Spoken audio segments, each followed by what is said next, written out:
Just yesterday, Cheeky was a little girl locked in a fierce battle with her final exams. How did she inexplicably fall into the historical fantasy novel she was reading and become the ill-fated seventh princess? A character who dies before the end of the first episode? What is this filthy thing? Drag her out and behead her. How dare you claim to be my child when you're this ugly? Cheeky fought back her tears. She couldn't cry. In the original story, her mother had offended the favored third princess.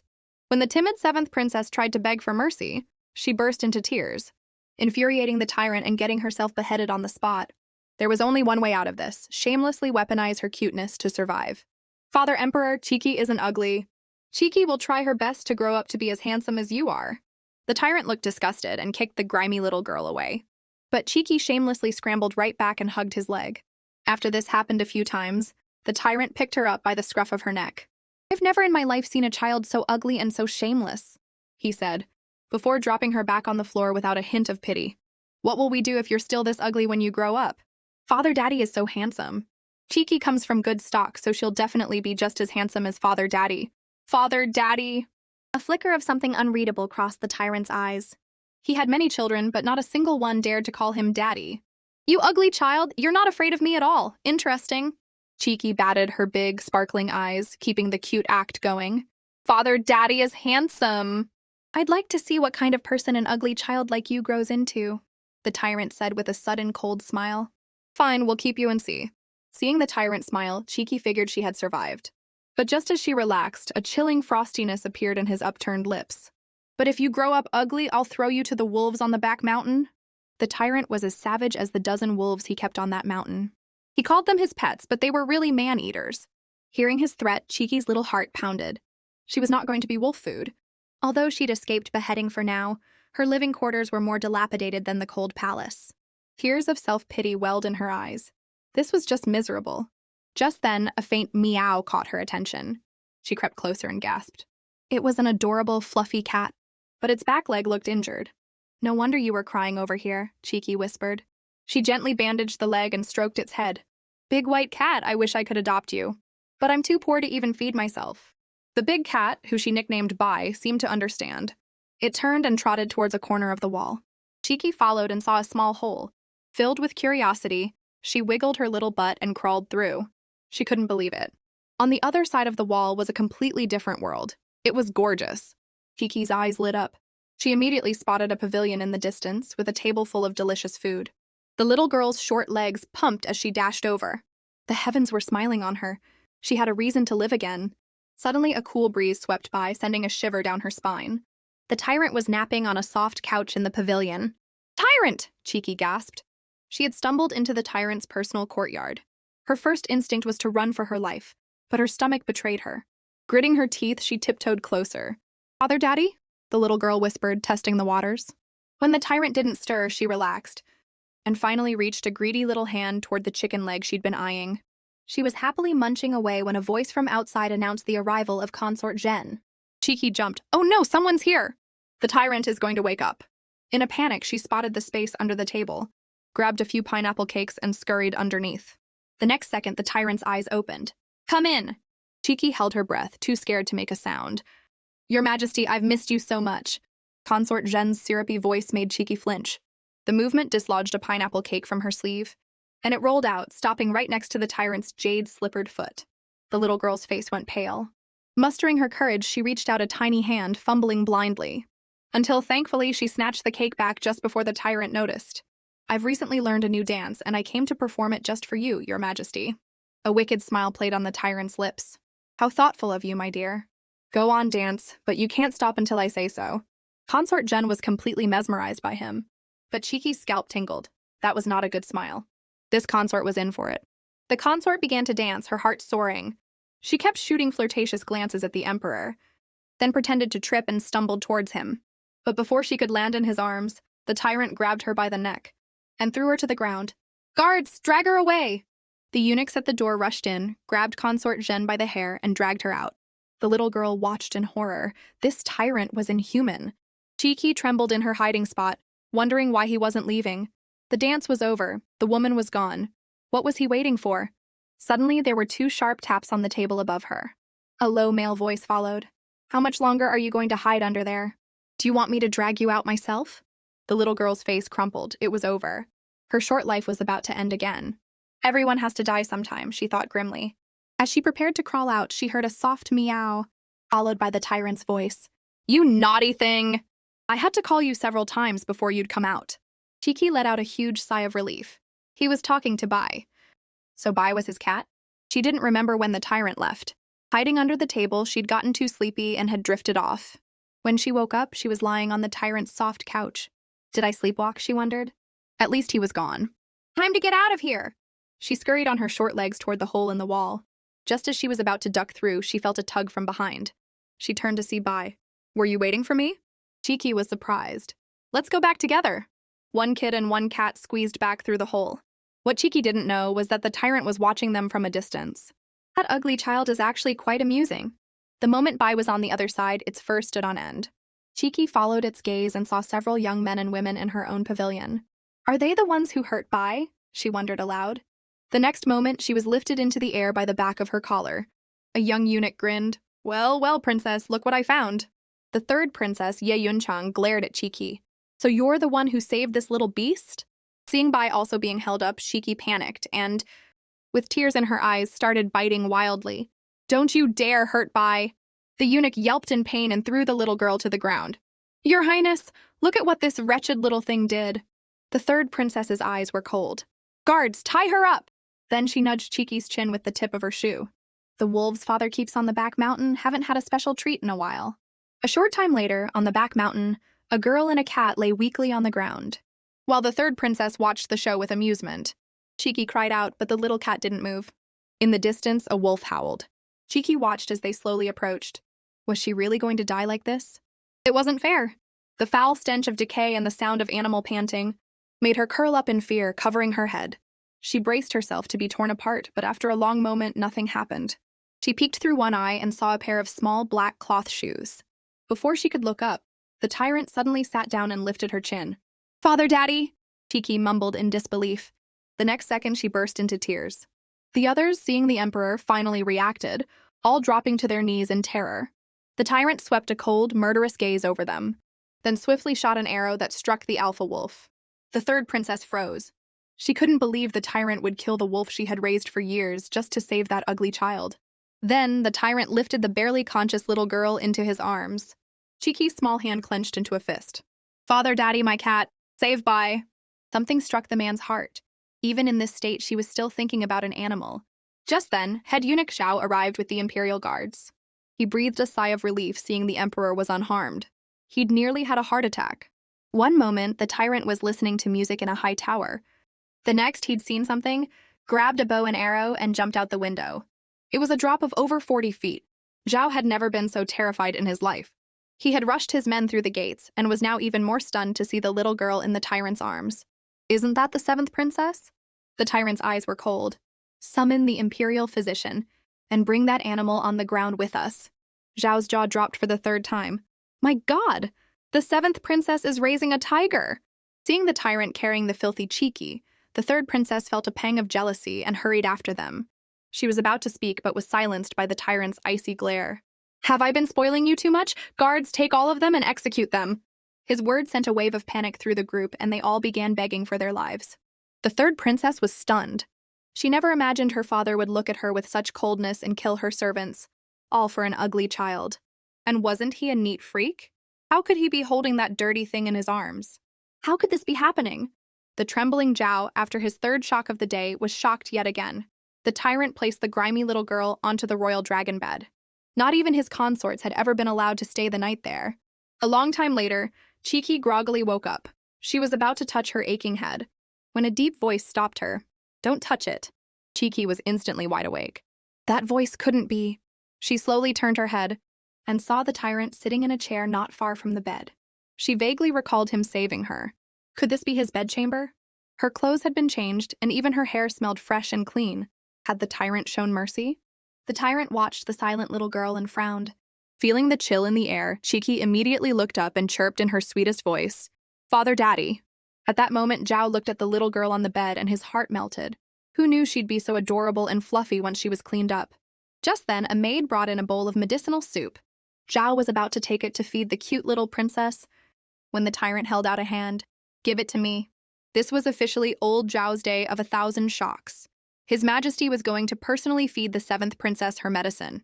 Cheeky watched in awe as the tyrant approached with the bowl. Even without saying a word, the man radiated an intimidating pressure. The tyrant brought the spoon to her lips, and she leaned forward, still a bit scared. Your Majesty. Zhao quickly interjected. The soup was just brewed. It needs to be cooled a bit before she can drink it. The tyrant instinctively frowned. Is raising a child this much trouble? He grumbled internally, but still lowered his head and blew on the spoonful of soup a few times. Once it was cooler, he offered it to Cheeky again. The next second, the bitter taste made the little girl's eyes roll back in her head. Zhao immediately brought over a plate of sweet dates. Seventh princess, have something sweet to chase it down. Cheeky could have knelt and thanked him. What a good man. She started munching away happily. But as she ate, she felt an unsettling gaze. Why was the tyrant staring at her? After a moment of hesitation, the little girl picked up a date and offered it to him. Father, Daddy, have a date. Beside them, Zhao wanted to remind the little girl that His Majesty never ate sweets. But the next second, he was proven spectacularly wrong. The tyrant actually took the date and ate it. Dates are sweet, Father, Daddy can have them all. The tyrant watched her smile, her eyes crinkling, and felt a pang in the softest part of his heart. He had many children, but he felt nothing for them. Even the third princess, who everyone thought was his favorite, was only given that status because she was the empress's daughter.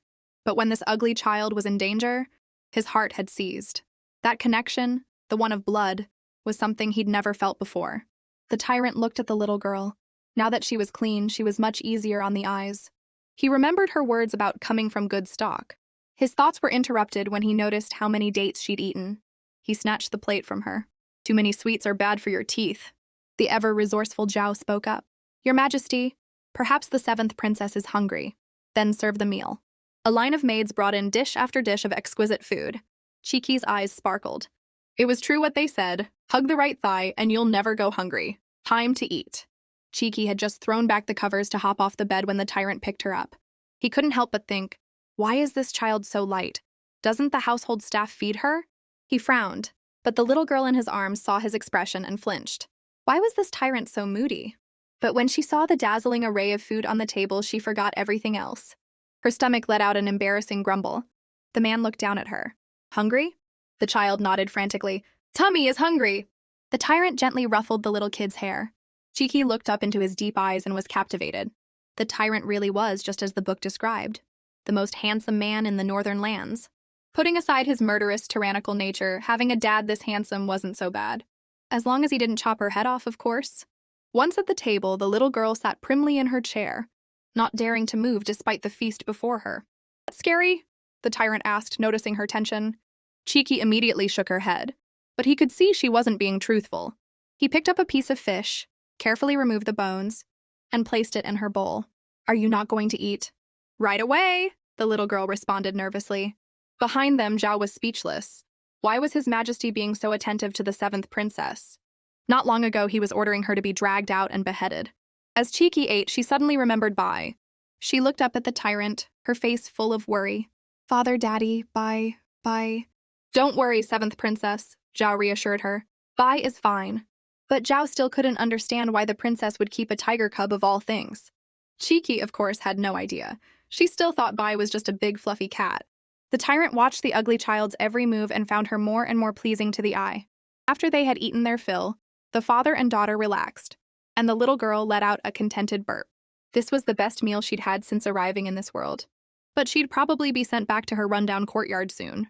She sighed. The road to securing her position was long and arduous. Just then, Zhao approached with a tray. Your Majesty, it is time to choose a consort for the evening. The tyrant glanced at the name tablets on the tray without much interest. Cheeky's eyes landed on them. Although the man in the book was cruel, he wasn't given to lust.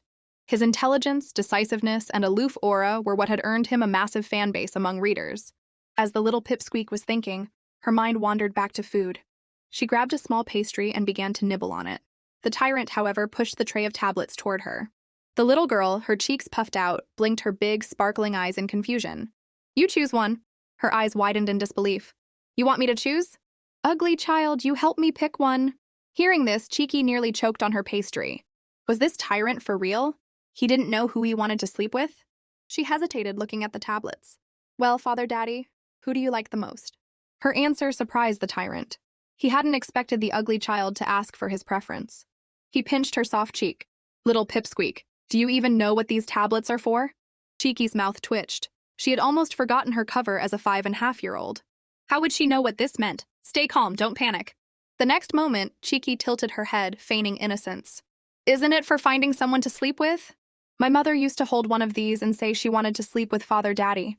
So you're saying I should choose your mother's tablet tonight? The man's eyes turned cold as he thought, so young and already trying to win favor for her mother? But Cheeky immediately shook her head. No, you can't.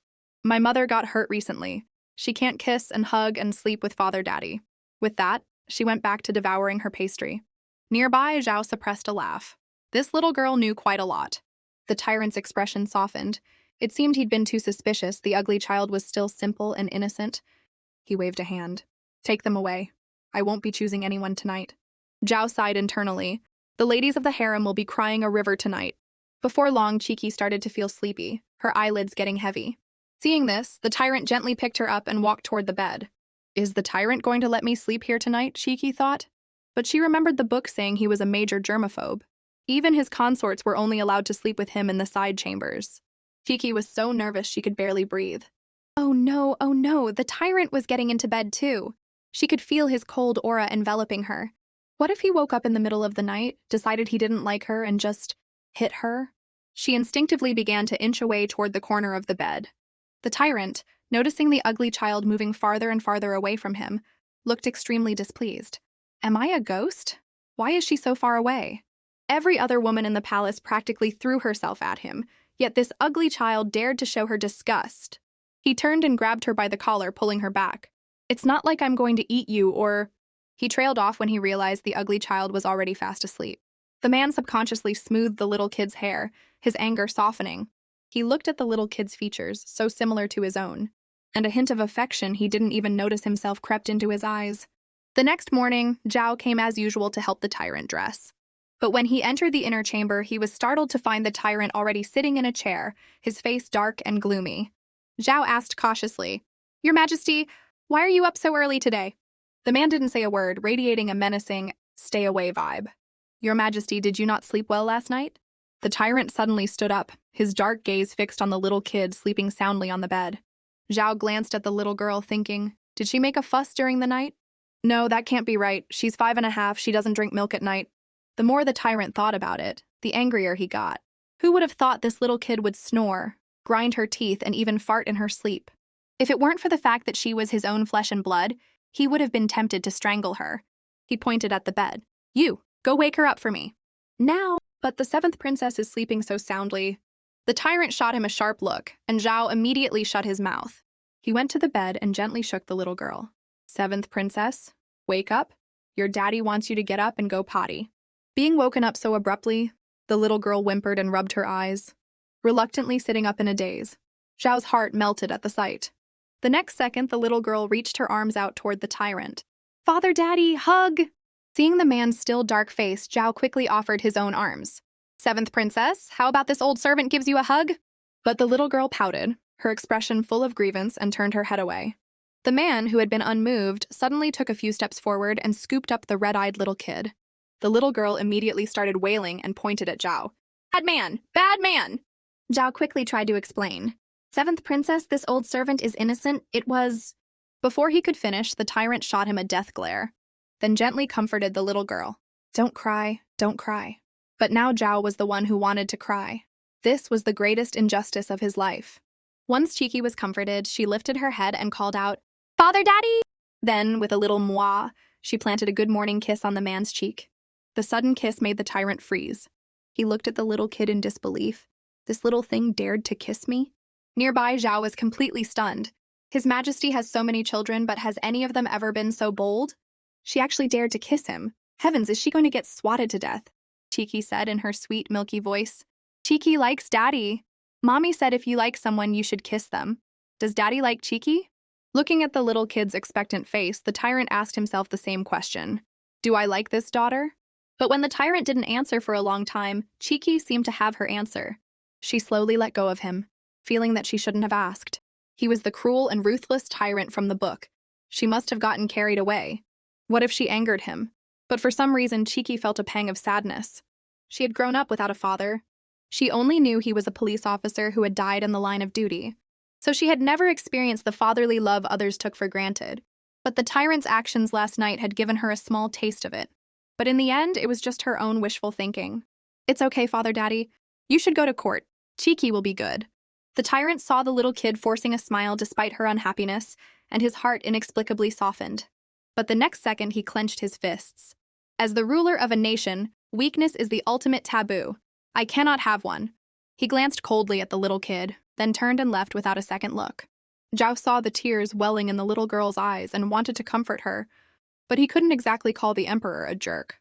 He could only instruct the maids to take good care of her and then hurried after the tyrant. After being dressed by the maids, Cheeky was transformed. The adorable little doll had instantly won over 2 more fans. Cheeky poked her own cheek in the mirror. She had to admit the tyrant's genes were top-notch. The food was good, the clothes were beautiful, but Cheeky sighed. She'd probably be sent back to that broken-down courtyard soon. The next moment, a little "a-woo" sound reached her ears. She turned and saw her beloved cat Bai. The two of them ran toward each other. "Hey, I missed you so much!" Cheeky happily hugged Bai, but the maids behind her were trembling in fear. The 7th princess is raising a tiger at such a young age? The next second, Cheeky shoved Bai right in front of the maids' faces. "Pretty sisters, don't you think Bai is so cute?" The maids immediately dropped to their knees. "7th princess, spare us." Cheeky was baffled. Why was everyone in the palace afraid of a cat? Bai also looked hurt and snuggled into Cheeky's arms. "Look, you've hurt Bai's feelings. But tigers are ferocious by nature. We are truly afraid." "What? Wait, a tiger?" Cheeky froze. "He is a tiger!" Meanwhile, in the throne room, the tyrant's face was dark. Old Zhao stood behind him, trembling. "Disheng," the man said suddenly, startling old Zhao. "Your Majesty, what is it?" The man wanted to ask about the little kid, but after hesitating for a long time, he couldn't bring himself to say it. "Never mind. It's nothing." After court was dismissed, the tyrant sat in silence for a full half-hour before heading out. The 3rd princess was already waiting for him at the door. When she saw him, she immediately went up to him. "Father, are you still angry with me? I know I was wrong. I shouldn't have quarreled with 7th sister like that yesterday." Looking at the 3rd princess clutching at him, the tyrant was reminded of how the little kid did the same thing, and his mood softened. "Forget it. Just don't do it again." The 3rd princess nodded eagerly. "Then are you free now, father? You promised you would teach me swordsmanship today." "It has been a while since I last guided you," he said, slowly raising his hand. Just as his fingers were about to touch the 3rd princess's hair, he paused. "Nice. When did I pick up this habit of patting heads?" "Father, what's wrong?" "Nothing. Let's go. To the training grounds." Seeing this, old Zhao cautiously tested the waters. "Your Majesty, what about the 7th princess? Send her back to her own place." The 3rd princess, hearing this, smiled faintly. A daughter of a disgraced consort trying to compete for favor? How delusional. Meanwhile, old Zhao went back and escorted Cheeky to her courtyard. He had heard from the maids that after the little girl found out Bai was a tiger, he was worried she might be scared, and suggested sending Bai to the menagerie. Cheeky immediately shook her head. "Even though Bai is a tiger, he's very gentle. I'll raise him myself." Soon Cheeky was back at her courtyard. But looking at the once dilapidated place, now completely renovated, she was stunned. She couldn't even believe it was the same place. Old Zhao smiled. "His Majesty specifically ordered the courtyard to be renovated. Does the 7th princess like it?" "I love it. I love it so much." Finally, her suffering was over. No more living in that run-down shack. "Since your Highness likes it, please don't forget the big day in 10 days. It's His Majesty's birthday. Your Highness mustn't forget to prepare a gift." Cheeky panicked. Oh no, she was broke. What could she possibly give him? For the next few days, Cheeky didn't see the tyrant. It wasn't until his birthday that she got up and went to Wenda Hall. To her surprise, no one else was there yet. She realized that since she'd arrived, she had only met the 3rd princess. In the original story, the tyrant's 3 sons were each more ruthless than the last. She hoped she wouldn't be targeted today. Be invisible, nobody can see me." But the next moment, a strange voice sounded in her ear. "Well now, who is this adorable little dumpling? Don't you have anything to say to your uncle? You ungrateful little thing. Have you forgotten your royal uncle? I used to change your diapers." Hearing this, Cheeky immediately remembered. This was the 9th prince from the original story, Ye Mohan, who never married. He was the kindest person to the original Cheeky and went on a dark, vengeful path after her death. Cheeky snapped back to reality and chirped, "9th royal uncle." Aw, Nanan is such a good girl. Ninth uncle wants a hug. The man was surprised by the little girl asking for a hug. He thought she would be distant after not seeing him for over a year. Course uncle will give Nanan a big hug. One doting, one cooing, they looked just like a real father and daughter. Coincidentally, the tyrant arrived at that exact moment, radiating a formidable aura. The first thing he saw was his little kid being held in someone else's arms. Cheeky saw the tyrant's dark gaze fixed on her and immediately burrowed into her ninth uncle's embrace. But the ninth prince wasn't scared at all. Instead, a smile played on his lips. Your Imperial brother, please forgive my disrespect. It's just difficult to bow with something in my arms. Ninth brother, no need for formalities. But since you're having trouble moving with that thing in your arms, you should probably put it down. Cheeky was confused. This didn't seem right. In the early part of the story, they didn't have any issues with each other. The ninth prince put the little girl down, and only then did the tyrant turn and continue inside. The ninth prince turned and comforted the little girl. Don't be scared, Nanan. Your father is always so cold. After this is over, I'll sneak you out of the palace for some fun, okay? Hearing this, Cheeky nodded excitedly. Ninth uncle is the best. Thank you, ninth uncle. Cheeky likes ninth uncle the most. Ninth uncle likes Nanan the most, too. I'm going to steal you away from your father one of these days. This made Cheeky even more excited. She cheered silently. Hurry up and do it, ninth uncle. Pleasing him was so much easier than pleasing the tyrant. As the birthday banquet was about to begin, the ninth prince returned to his seat. But the moment he left, Cheeky felt an icy chill from behind her. She turned and nearly wet her pants. The blue robes, the mole under his eye, the sickly pallor. This had to be the gloomy madman from the book, her sixth brother. Without a second thought, she turned to run. This lunatic hated it when people looked him in the eye. But Cheeky's short legs hadn't gotten her 2 steps before the sixth prince picked her up. This little girl is quite cute, but not very well behaved. Why did you run when you saw your big brother? Cheeky had no choice but to humble herself and act cute. Sixth brother, it hurts. What did you call me, sixth brother? Cheeky said, her mind racing. Oh no, did I get the wrong person? Just then, the sixth prince let go of her and studied her with deep eyes. This girl used to be too scared to even speak in front of him, and now she dared to call him sixth brother so intimately. Little pipsqueak, don't call me that again. Cheeky blinked her big eyes at Ye Tingcheng. Since sixth brother doesn't want me to, I won't. Suddenly, Ye Tingcheng leaned in close to Cheeky. If you keep staring at me, I'll gouge your eyes out and play with them. Their interaction was noticed by the tyrant, who couldn't help but let out a small laugh. This little kid was such a coward. The tyrant's laugh sent a wave of excitement through the officials below. It seems His Majesty is in a good mood today. One of them immediately spoke up. Your Majesty, past emperors have always had 3,000 beauties in their harems. Your harem is currently quite empty. Perhaps we could choose an auspicious day to select some new ladies to fill the palace. Yes, this year is an auspicious year, a good omen, exactly. The other officials chimed in. The tyrant, annoyed, slammed his cup on the table. Do you all think I'm some kind of animal? One more word and you'll all be dragged out and given 100 lashes. The officials were instantly so scared they didn't dare to breathe. Cheeky, hearing the tyrant's outburst, peeked over at him. Only to meet his gaze, she instinctively ducked her head. The tyrant clicked his tongue.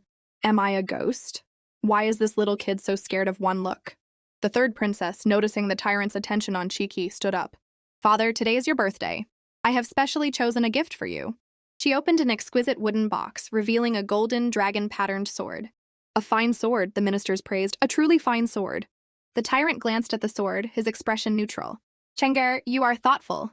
But the third princess wasn't happy. She felt the tyrant didn't like it at all. He hadn't even touched the sword or offered a single word of genuine praise. Yet he kept looking at that little brat who did nothing but eat. It was all because of her that father was different now. She turned her attention to Cheeky. I hear seventh sister has also prepared a gift for father. Why don't you show it to us? Cheeky shot up from her seat. No, you can't look at it now. But with her short arms and legs, she was no match for the third princess. Why can't I look? I insist on seeing it now. No, give it back. What? Is seventh sister's gift not fit to be seen? The third princess sneered. She figured Cheeky, a poor girl with no allowance, couldn't possibly have anything valuable. This was her chance to humiliate her in front of their father and all the ministers. The third princess's eyes were full of triumph. Cheeky clenched her little fists in anger. I said you can't look. Only Father Daddy can see it. Just as the third princess was about to open the box, a large hand pressed down on it. Your sister already told you not to touch it. Did you not hear her? The third princess looked into the tyrant's eyes and felt a chill. Your daughter... Before she could finish, the man silenced her with a gesture. He then looked at the little kid. "Can I see it?" Cheeky whispered nervously. "Yes." Hearing the little kid's mosquito-like voice, the tyrant crooked his finger. "Come here and speak." Cheeky scurried over to the tyrant. The man looked down at the little kid who was practically climbing onto his lap and thought, "How is she so... When will she ever grow up?" Cheeky tugged on the man's sleeve. "Father, Daddy, can you be the only one to look, please?" She blinked her big eyes, pleading with him. But the man didn't fall for it. His focus was solely on the gift. The next second, he opened the box. Cheeky sighed. Bribing this old guy is not easy. When the tyrant opened the box, he saw a painting. Cheeky nodded shyly. She was broke and couldn't afford anything expensive. Luckily, her drawing skills from her past life were decent. She was about to ask the tyrant to look at it later, but he was too fast and unrolled the scroll in an instant. The man looked at it, then asked the little kid in disbelief, "You painted this?" Cheeky nodded sincerely. "Cheeky is very poor, so I can only give this to Father Daddy. Please don't dislike it." Just as the little kid was feeling anxious, a large hand landed on her head. "Cheeky's painting is very good. Father likes it very much. My Cheeky has such talent, why should it be hidden? Desheng, pass this painting around for the ministers to appreciate. I never knew the seventh princess had such artistic talent at such a young age. And look at the resemblance. She's the spitting image of His Majesty." The ministers were true professionals when it came to flattery. "Oh, there are words on the painting," one of them said. "May your fortune be as vast as the eastern sea, and your life as long as the southern mountains." What a wonderful poem. I didn't realize the seventh princess could read. As he spoke, he quickly wrote a character on a piece of paper. "May I ask the seventh princess, what character is this?" Cheeky pointed at the sixth prince and said, "Ting, it's my sixth brother's Ting." The sixth prince suddenly called out, looked over at Cheeky, surprised that the little kid could actually read. The minister wrote another character. "Does the seventh princess recognize this one?" This time, Cheeky hesitated. It was a capital offense to say the emperor's name in the throne room. This old man was setting a trap for her. Cheeky hemmed and hawed, unsure of what to do. Just then, the tyrant reached for the little kid. "Cheeky is still young. She doesn't need to know every character. Father will teach you in the future." The old minister felt dizzy. Doesn't His Majesty have a thing about cleanliness? He's never even held the third princess. And now he's holding the seventh princess in front of everyone. It seemed he would have to find another way to help the third princess. He then suggested to the emperor, since the seventh princess is so gifted, perhaps she should start attending the Imperial Academy. "I will do my best to teach her." The tyrant asked the little kid in a gentle tone, "Cheeky, do you want to go to the Imperial Academy?" Cheeky feigned confusion. "What's that?" "It's where a group of people study together and learn many things. The third princess and sixth prince are there, and the first prince sometimes teaches a class." "Oh, great! 3 of the 5 big bads are at the academy." Cheeky immediately started crying. Cheeky doesn't like it. Cheeky doesn't want to study.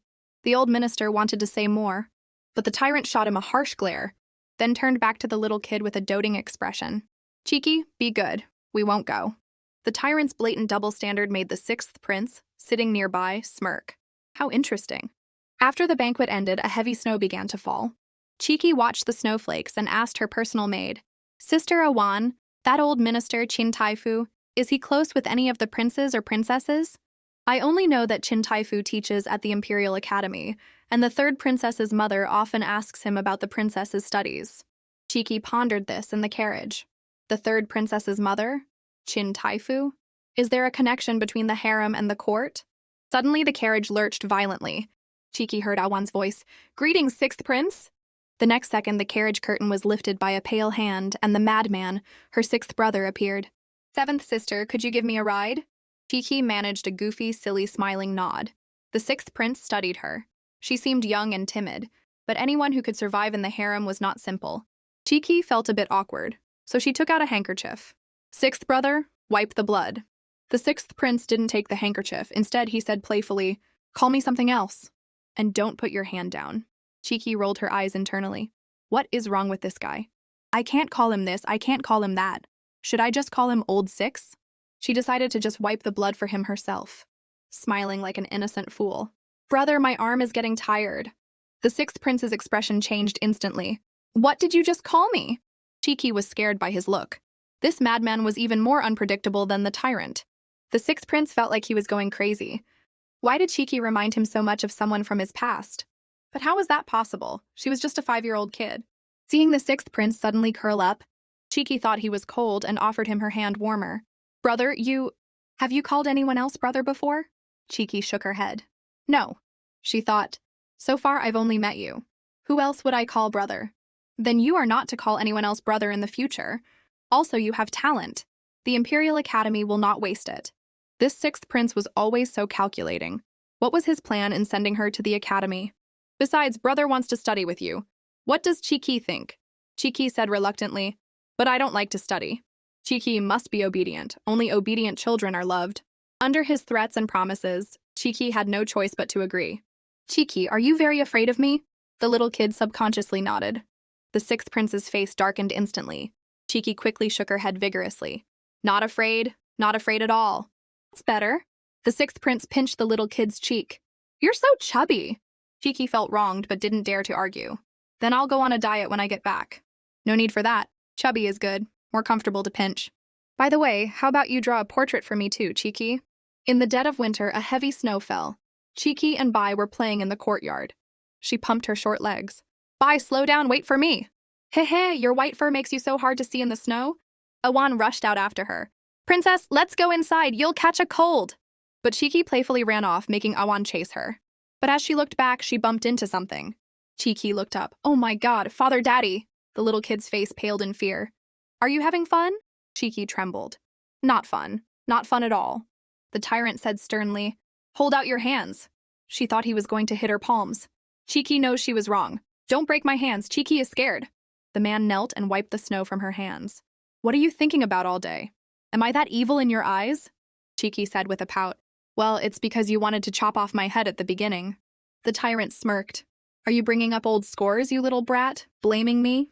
I was just passing by and thought I'd check on you. It's your nap time. I'm leaving. Remember to practice the characters I taught you. Cheeky waved her little hand. Goodbye, Father Daddy. As soon as he was gone, she tugged on Awan's sleeve. Sister Awan, Cheeky is sleepy. In reality, the little kid had a secret date with her ninth uncle to sneak out of the palace. Before long, the window creaked open. Cheeky, her face full of excitement, whispered, Uncle! The ninth prince put a finger to his lips, and Cheeky immediately covered her mouth. After changing clothes, Yemohan helped Cheeky out the window. Be scared, Nanan. Hold on tight to Uncle. Uncle is so cool, you can fly. After a few short flights, they landed outside the palace walls. Wow, Uncle is the best. Uncle is the best. I can't believe that ice block could have such a cute little daughter. If I ever have a daughter, I'll spoil her so much she won't know a thing about the world. Hearing this, Cheeky felt a twinge of sadness. In the original story, the ninth prince never had children and ended up dying a tragic death. Such a good person. If only she could change his fate. Soon they were on a bustling street. Cheeky immediately spotted some candied hawthorns. Uncle, Cheeky wants candied hawthorns! Nanan, don't call me uncle outside, it'll give us away. Cheeky bit her finger, thinking. Then I'll call you maternal uncle. Crack. The ninth prince's heart broke a little. He was hoping to sneakily upgrade his title to daddy, but oh well. Uncle it is. Uncle, candied hawthorns. The next second, her uncle waved a hand, and a guard dropped down from a rooftop and bought out the entire stall. Cheeky quickly waved her hands. No, just 2 sticks. Her uncle was confused. Why only 2? If you like them, we should buy them all. 1 for Father Daddy and 1 for Bai is enough. Father Daddy said too many sweets are bad for a kid's teeth. As she spoke, Cheeky suddenly saw a familiar figure on the 2nd floor of a nearby building. It looked like her 6th brother. Who was the man in the iron mask standing across from him? Nanan, what are you looking at? Her uncle waved a hand in front of her face. When Cheeky looked again, they were gone. Did you see something you like in this restaurant, Nanan? Their spring banquet is famous. Let's go try it. Okay. A moment later, Cheeky was cheering at the dining table. Hug the right thigh and you'll never go hungry. But after only a few bites, an urgent matter came up at her uncle's estate, and he had to leave. Nanan, I'll have a guard take you back later, okay? Cheeky nodded obediently. Then she frantically dug around in her clothes. Uncle, wait! This letter, I was going to give it to Father Daddy with his birthday gift, but I hadn't practiced a lot of the characters yet, so Nanan is too shy to give it to Father Daddy herself and wants me to deliver it? Don't worry, Nanan, Uncle will complete this mission. This was actually Cheeky's insurance policy. If things ever went south in the palace, this letter might just save her life. Just as the 9th prince left, a voice came from behind Cheeky. The 6th prince lifted the door curtain and appeared before her. Nanan, what a cute name. He waved a hand at the guards. You all can leave. I will take the seventh sister back to the palace later. Cheeky watched as the sixth prince walked closer and closer, her nerves fraying. His thin red lips curved into a dark smile. Why is Cheeky so scared? Is brother that scary? Or did Cheeky see something she shouldn't have, and that's why she's so afraid? Cheeky was backed into a corner against the railing. No, Cheeky didn't see anything. Her little face turned pale. This madman wasn't going to silence her by pushing her off the balcony, was he? Terrified, she grabbed onto the corner of his robe, tears welling in her eyes. Brother, Cheeky is scared, don't scare me. Then she burst into tears, wailing, Brother is going to push me. Brother is going to kill me. I said I didn't see anything, I don't want to die. The sixth prince, seeing a crowd gathering below, was too embarrassed to continue. He immediately pulled Cheeky back inside. Cheeky's tactic of fighting fire with fire left him at a loss. He looked at the still sobbing little kid. No matter how he looked at her, she was just a 5.5-year-old girl, but for some reason he felt she was not as simple as she seemed. She had clearly seen him, but she played the victim so perfectly that he didn't know how to handle her. You still dare to eat? Aren't you afraid I poisoned the food when you weren't looking? Cheeky looked at the table full of delicious food. Poison? You, old six, would poison this? Then all this food would go to waste. My God, who's the real villain here? You don't care if you die, but you're sad about this table of food. Cheeky calmly tore off another chicken leg, thinking that since all her brothers were vicious, it didn't matter if she died sooner or later. The sixth prince saw the little kid was still eating. You trust me that much not to harm you? Cheeky paused. She was just sad about the food. A strange mix of emotions swirled within the sixth prince. He said impatiently, Little Pipsqueak, stop eating! Without waiting for a response, he picked her up. It's getting late. I'll send you back to the palace. He leapt down from the second floor. My carriage will take you back. Remember, no matter what you saw, don't mention it to anyone when you get back. A short while later, Cheeky skipped back to her courtyard, wondering if the tyrant would like candied hawthorns. But after walking for a while, she didn't see anyone. Sister Awan, where is everyone? Cheeky called out tentatively. Sister Awan, bye? Come in. A cold voice came from inside. Cheeky went in and immediately had a bad feeling. The maids and eunuchs were all kneeling on the floor, trembling. The atmosphere was terrifyingly grim. Where were you? I went out of the palace. The man exploded. Who gave you permission to leave the palace? Cheeky trembled. No one. I went by myself. The tyrant scoffed, looking at the little kid coldly. Who did you go with? Cheeky, afraid of getting her ninth uncle in trouble, gritted her teeth and lied. No one. I went by myself. The tyrant stood up from his chair and walked over to Cheeky. No one? He grabbed the little kid's chin in anger. You've learned to lie to me at such a young age. Do you think the Imperial guards are idiots? Do you really think I don't know who you left the palace with? He shoved the little kid to the ground. Do you know how dangerous it is outside the palace? You just go with whoever asks you to. Who is your father anyway? Cheeky fell hard, and the beloved candied hawthorns fell out of her clothes. Heartbroken, she quickly picked them up. The tyrant sneered. I thought he might have bought you something nice. Turns out it's just this cheap junk. Cheeky's eyes instantly turned red. It's not! It's my favorite! It's not cheap junk! But the furiously jealous tyrant misinterpreted her favorite as referring to Ye Mohan, and he completely lost it. Just 2 sticks of junk and he's won you over completely? And it's your favorite? Am I your daddy or is Ye Mohan? With that, he slammed the candied hawthorns onto the ground. Flat. Cheeky's heart shattered along with them, and tears streamed down her face. You're mean! I hate you! Why won't you listen to me? Why did you smash my things? The tyrant's voice was icy. Good. I never expected you to like me anyway. Guards! Take everyone in the 7th princess's household and give them 20 lashes each. Cheeky panicked. It's not their fault. I'm the one who snuck out. It has nothing to do with them. Please spare them. The tyrant was unmoved by her pleas. He left in a rage, not giving the little kid another glance. Cheeky stared at the smashed candied hawthorns, feeling utterly heartbroken. In Big Meanie, I'm never talking to you again.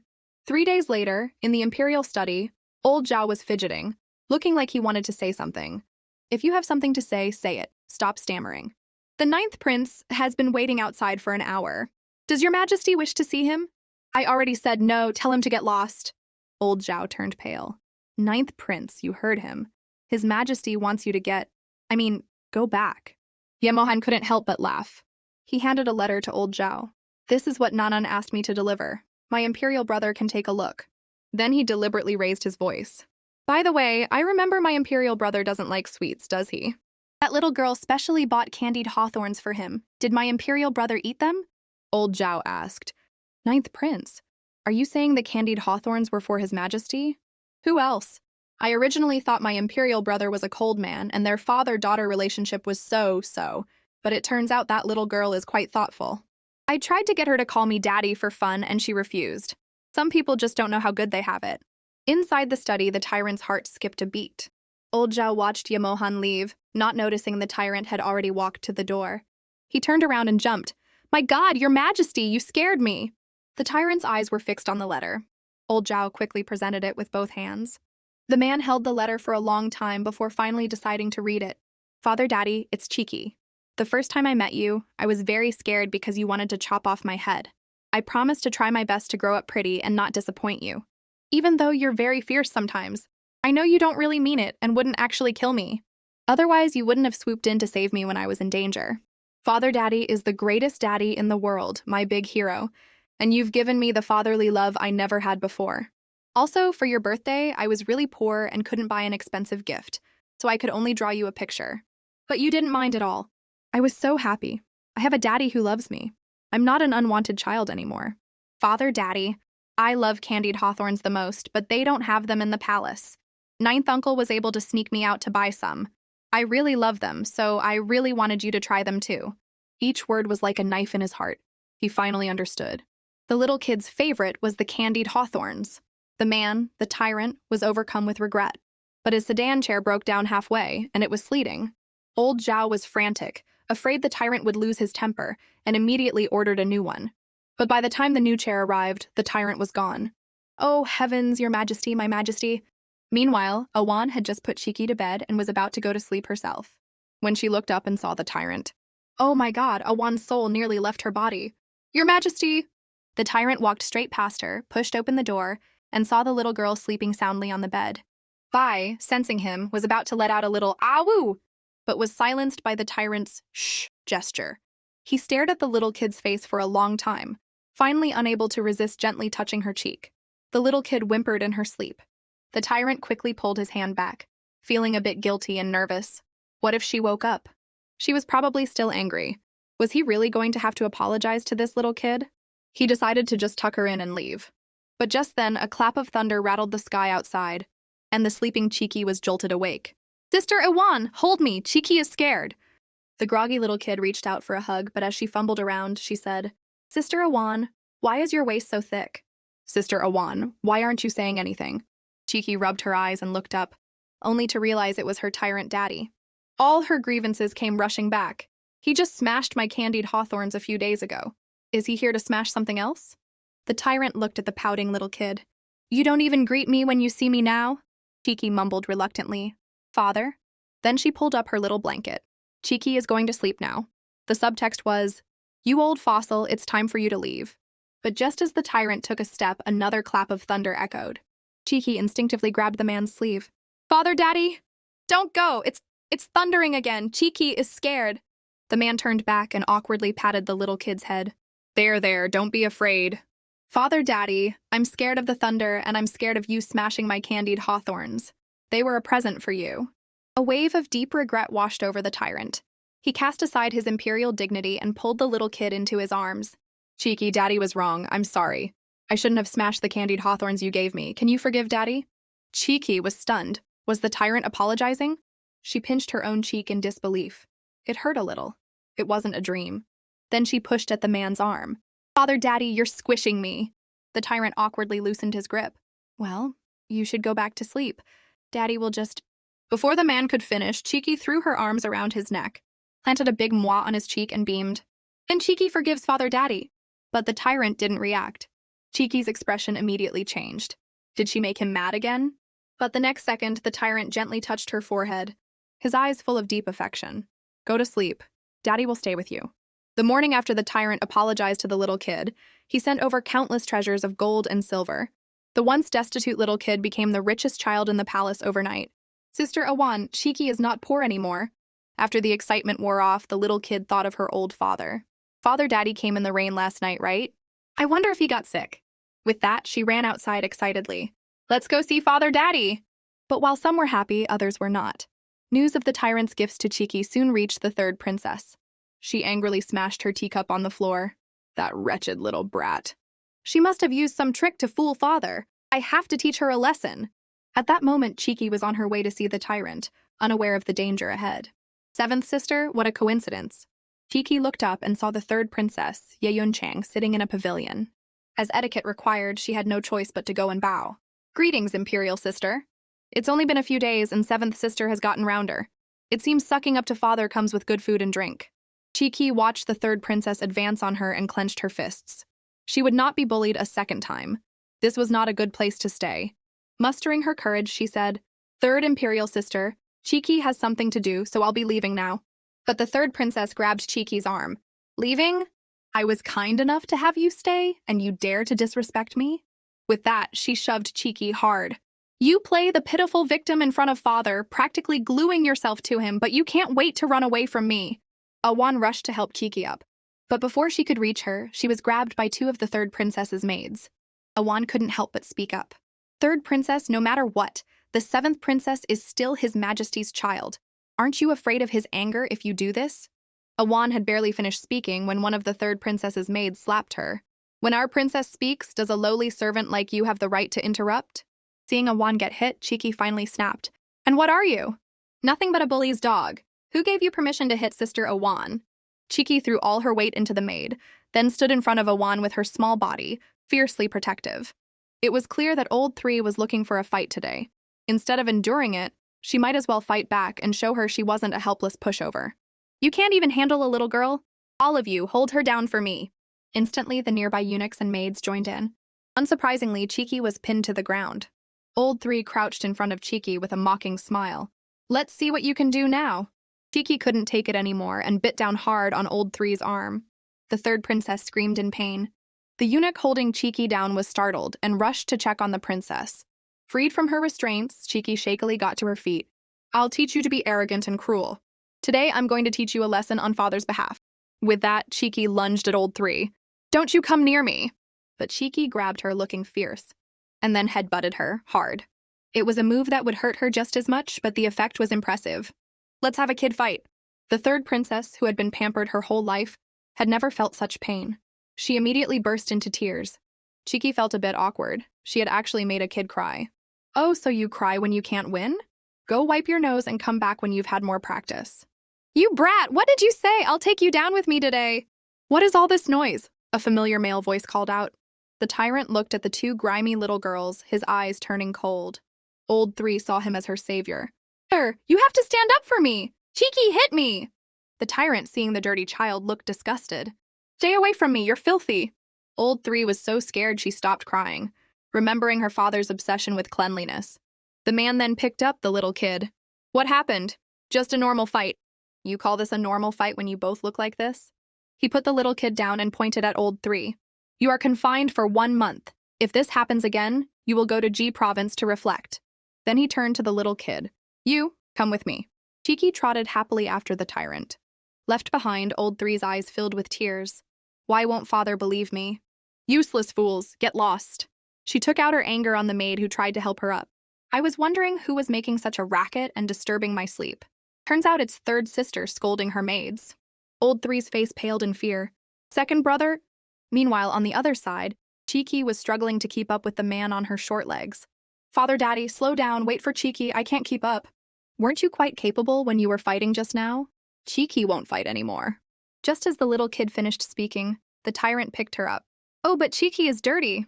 "You know you're dirty? Tell me, why were you fighting?" Cheeky thought, "This tyrant is always suspicious. This is a good chance to drop a hint."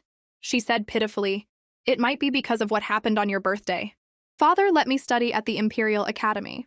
Third sister was the only royal daughter allowed before, and now I have that honor too, so of course she's not happy.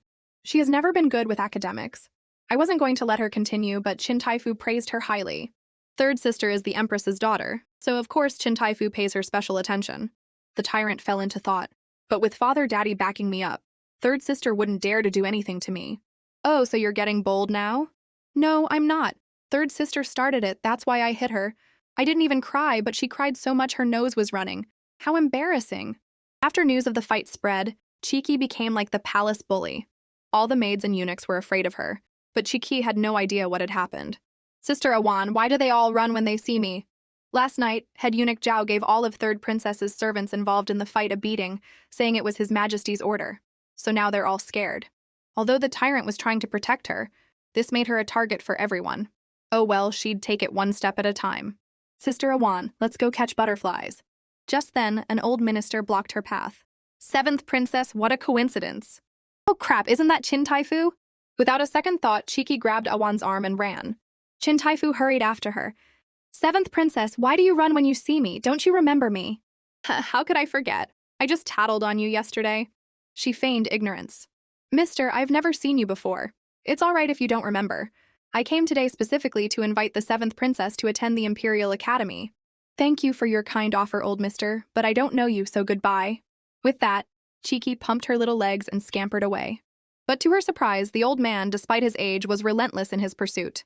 Seventh princess, wait for me. I can give you a puppy as an enrollment gift and candied hawthorns. Cheeky ignored him and hid behind a rockery. This old man was so persistent. As she peeked out, a hand reached out from the side and pulled her in. It was her sixth brother. He covered her mouth. Be quiet. At that moment, his face was pale, and he looked very weak. Soon, Chin Taifu also arrived at the rockery, out of breath. I can't believe how fast her short legs can move. The sixth brother hid Cheeky until Chin Taifu was gone, then asked, Little girl, why was he chasing you? He wants me to go to the Imperial Academy, but I don't want to get involved in the drama. The academy may look like a school, but it's really a battleground for the powerful. The sixth brother looked at Cheeky in surprise. He didn't expect her to understand these things. It seemed she was not as simple as she appeared. Cough, cough. He suddenly coughed painfully. Brother, are you hurt? It's none of your business, stay out of it. The sixth brother's harsh words made Cheeky pull her hand back. He was right, she shouldn't meddle or speak her mind.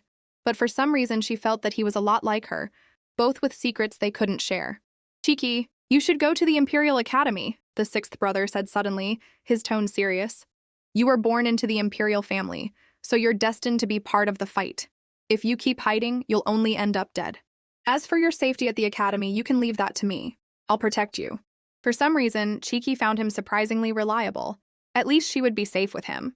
The next morning, the tyrant went to Cheeky's courtyard. Cheeky excitedly ran to greet him. But to her surprise, Chin Taifu came running too. Cheeky looked at him with a blank expression. Old mister, why are you here again? Ada! I told you I'd bring you an enrollment gift. What do you think, isn't it cute? I heard the seventh princess likes animals and has a big white cat. This little puppy can keep it company. As soon as Chin Taifu said white cat, Bai let out a loud awoo and shot in from outside, landing in front of Chin Taifu with a magnificent tiger pounce, as if to say, You looking for me?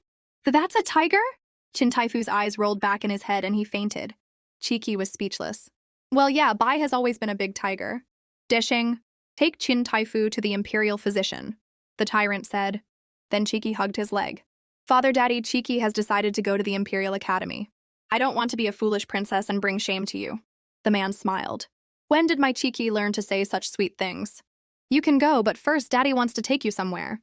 A short while later, on a long street outside the palace, Cheeky stepped out of the carriage, her eyes sparkling. Father Daddy, we're out of the palace! Are you happy? The tyrant said, proudly holding out his hand to her.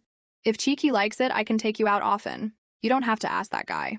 Hearing this, Cheeky understood. The tyrant was jealous of her ninth uncle. She nodded obediently.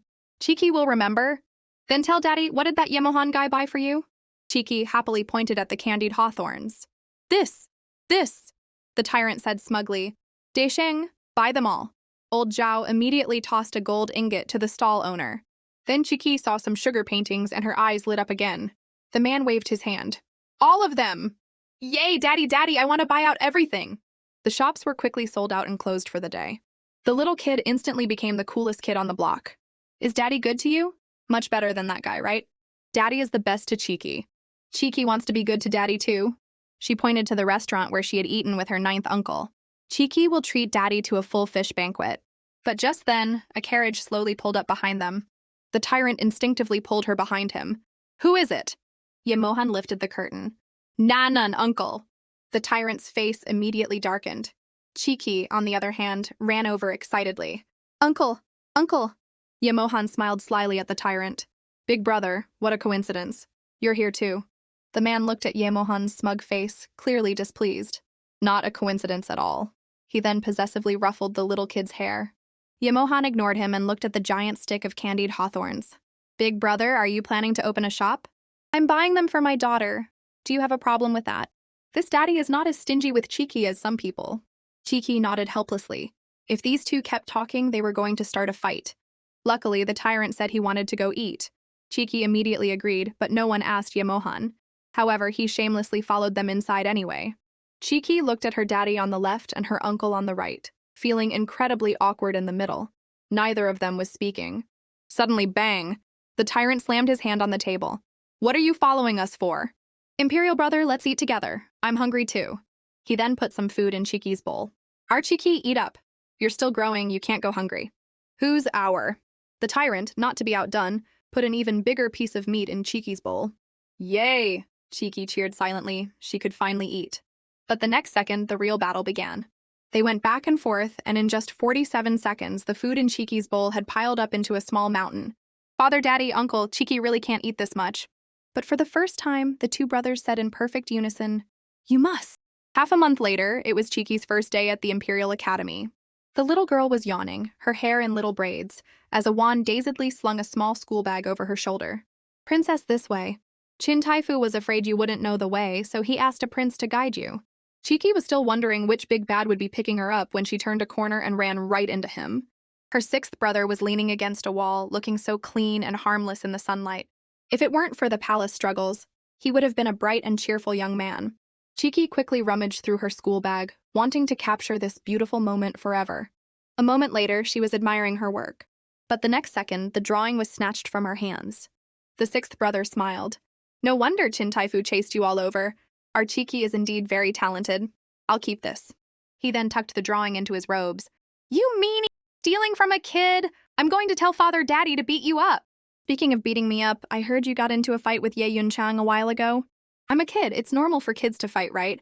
Besides, she started it, so I... And after the fight, you subtly hinted to Father about the private dealings between Ye Yunchang's mother and Chin Taifu. Was that also your intention, you little pipsqueak? Cheeky panicked. How did he know?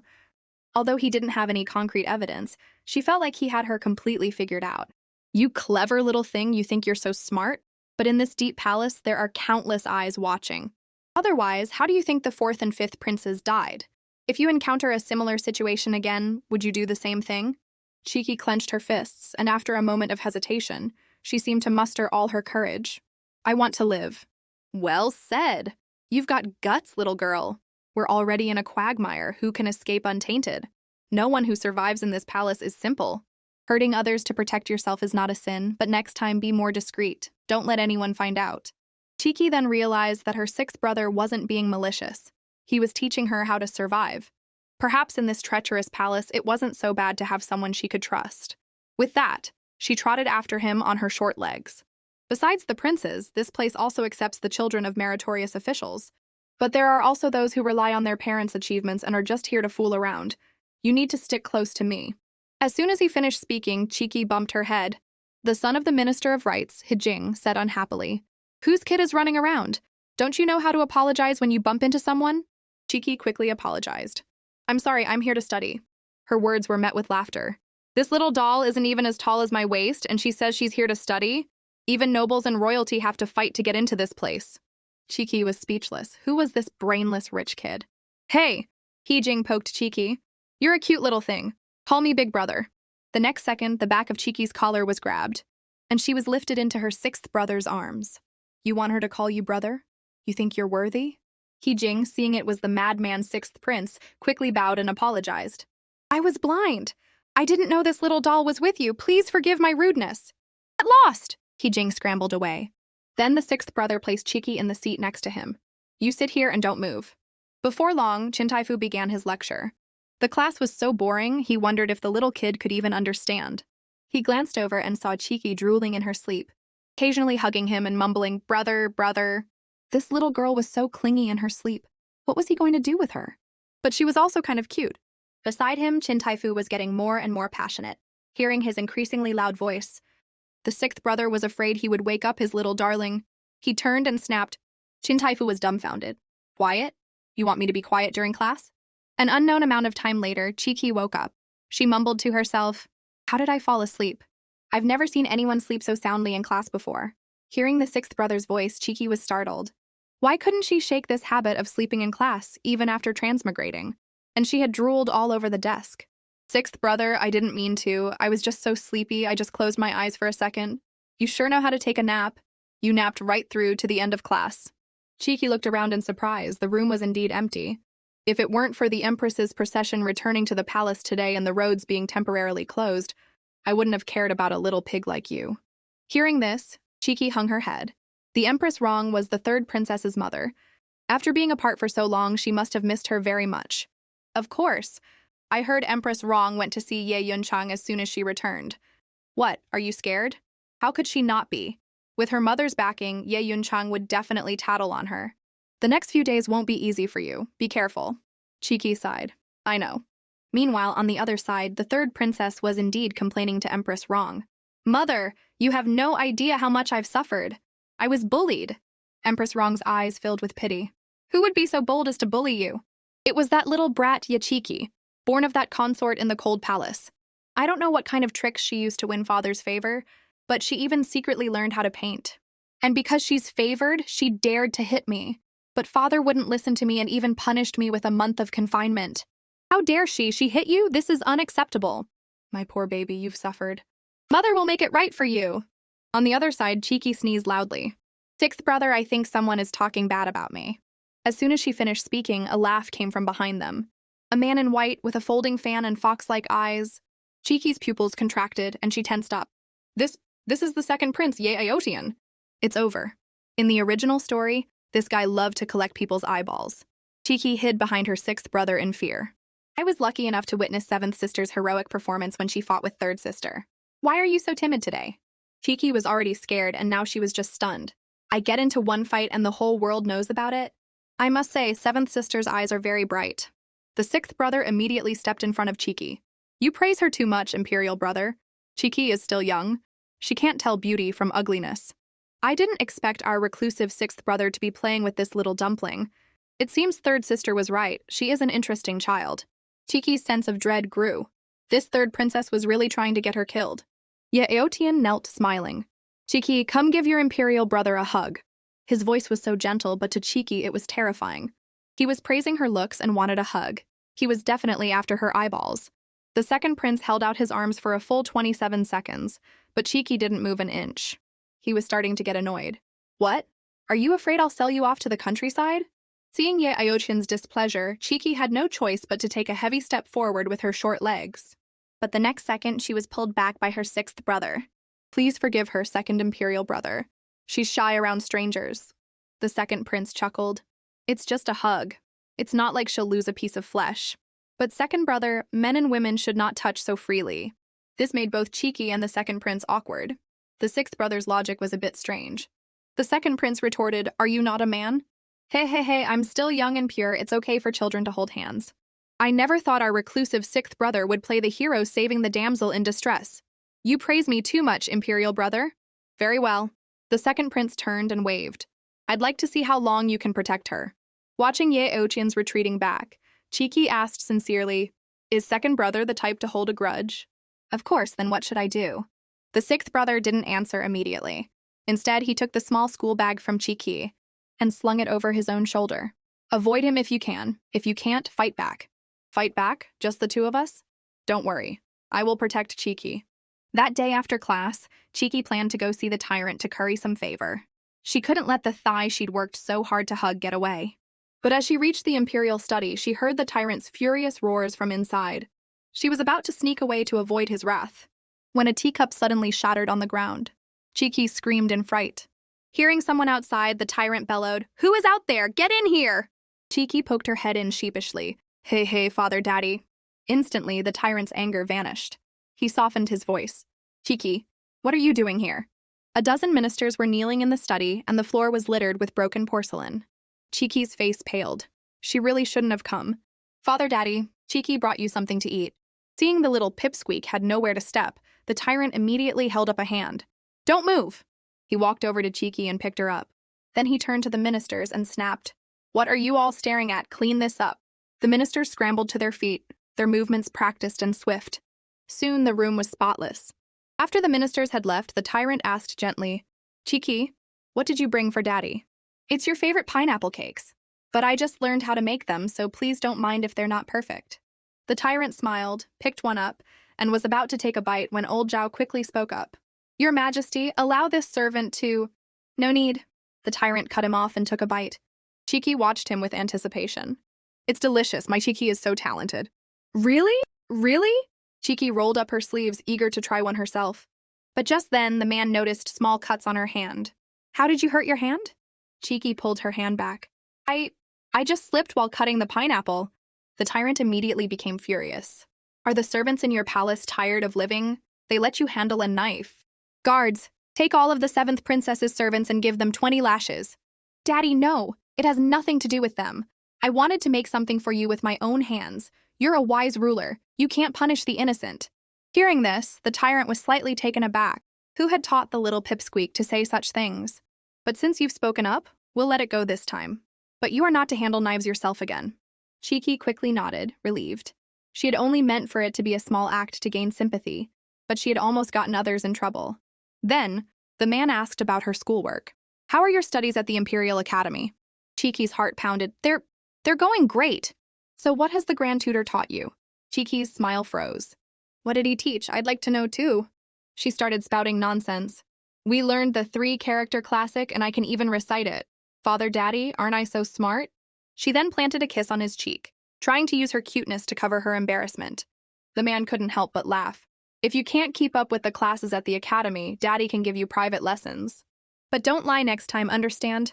The Imperial Academy doesn't teach basics like the 3-character classic. They focus on poetry and essays. It's normal for you not to understand.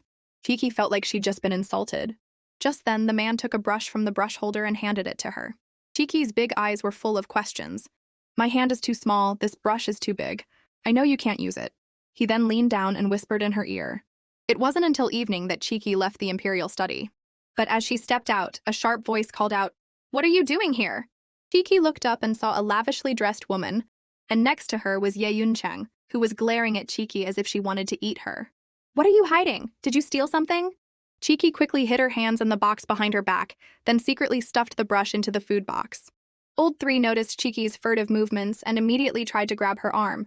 After a struggle, the food box was knocked over and the brush rolled out. Aha, Ye Cheeky! You've got some nerve, you dare to steal Father's brush!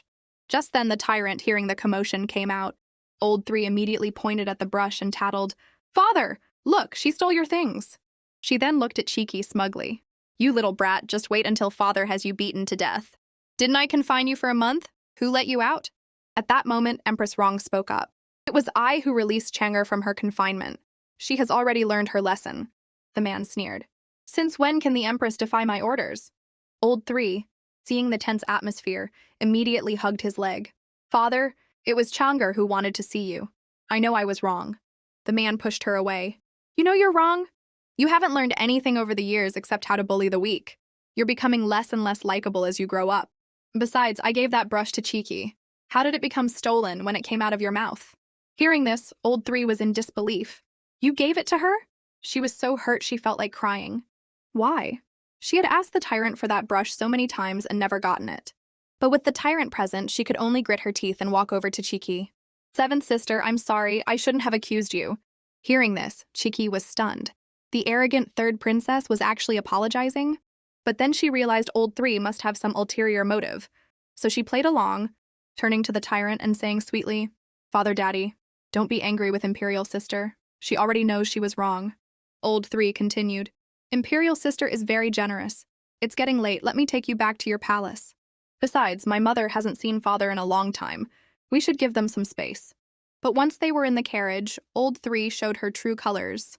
Cheeky, can I ask you a question? She pinched her cheek. What kind of tricks did you use to bewitch Father? Why did he just give you that brush? Cheeky's cheek hurt.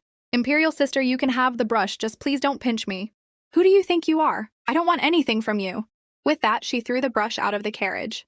Cheeky shouted in panic, Stop the carriage! Old 3 laughed triumphantly. Does it hurt? Come on, bite me! I suggest you get out of the carriage and pick it up right now. You dare to order me around? I'm just giving you a suggestion. After all, this brush wasn't for me. What do you mean it wasn't for you? Cheeky ignored her and got out of the carriage to search for the brush. But Old 3 kept pestering her from behind. Father entrusted this brush to me to give to you. He wanted us to get along.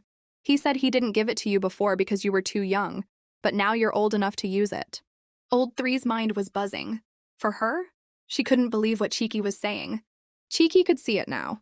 Old Three wasn't really a bad person, just a spoiled little princess. She remembered what the tyrant had told her. He said that Old Three was so spoiled largely because of him, because he wasn't a good father. But after meeting Cheeky, he wanted to learn to be one. The next day, Cheeky woke up early and went to her sixth brother's Changhua palace. Guard, I'm here to see my sixth brother. Seventh princess, please come in. The sixth prince has instructed that you may enter freely. Cheeky entered the courtyard. She had come to see her sixth brother today to discuss how to deal with the Empress, the main villain. But the farther she walked, the creepier it got. There wasn't a living soul in sight.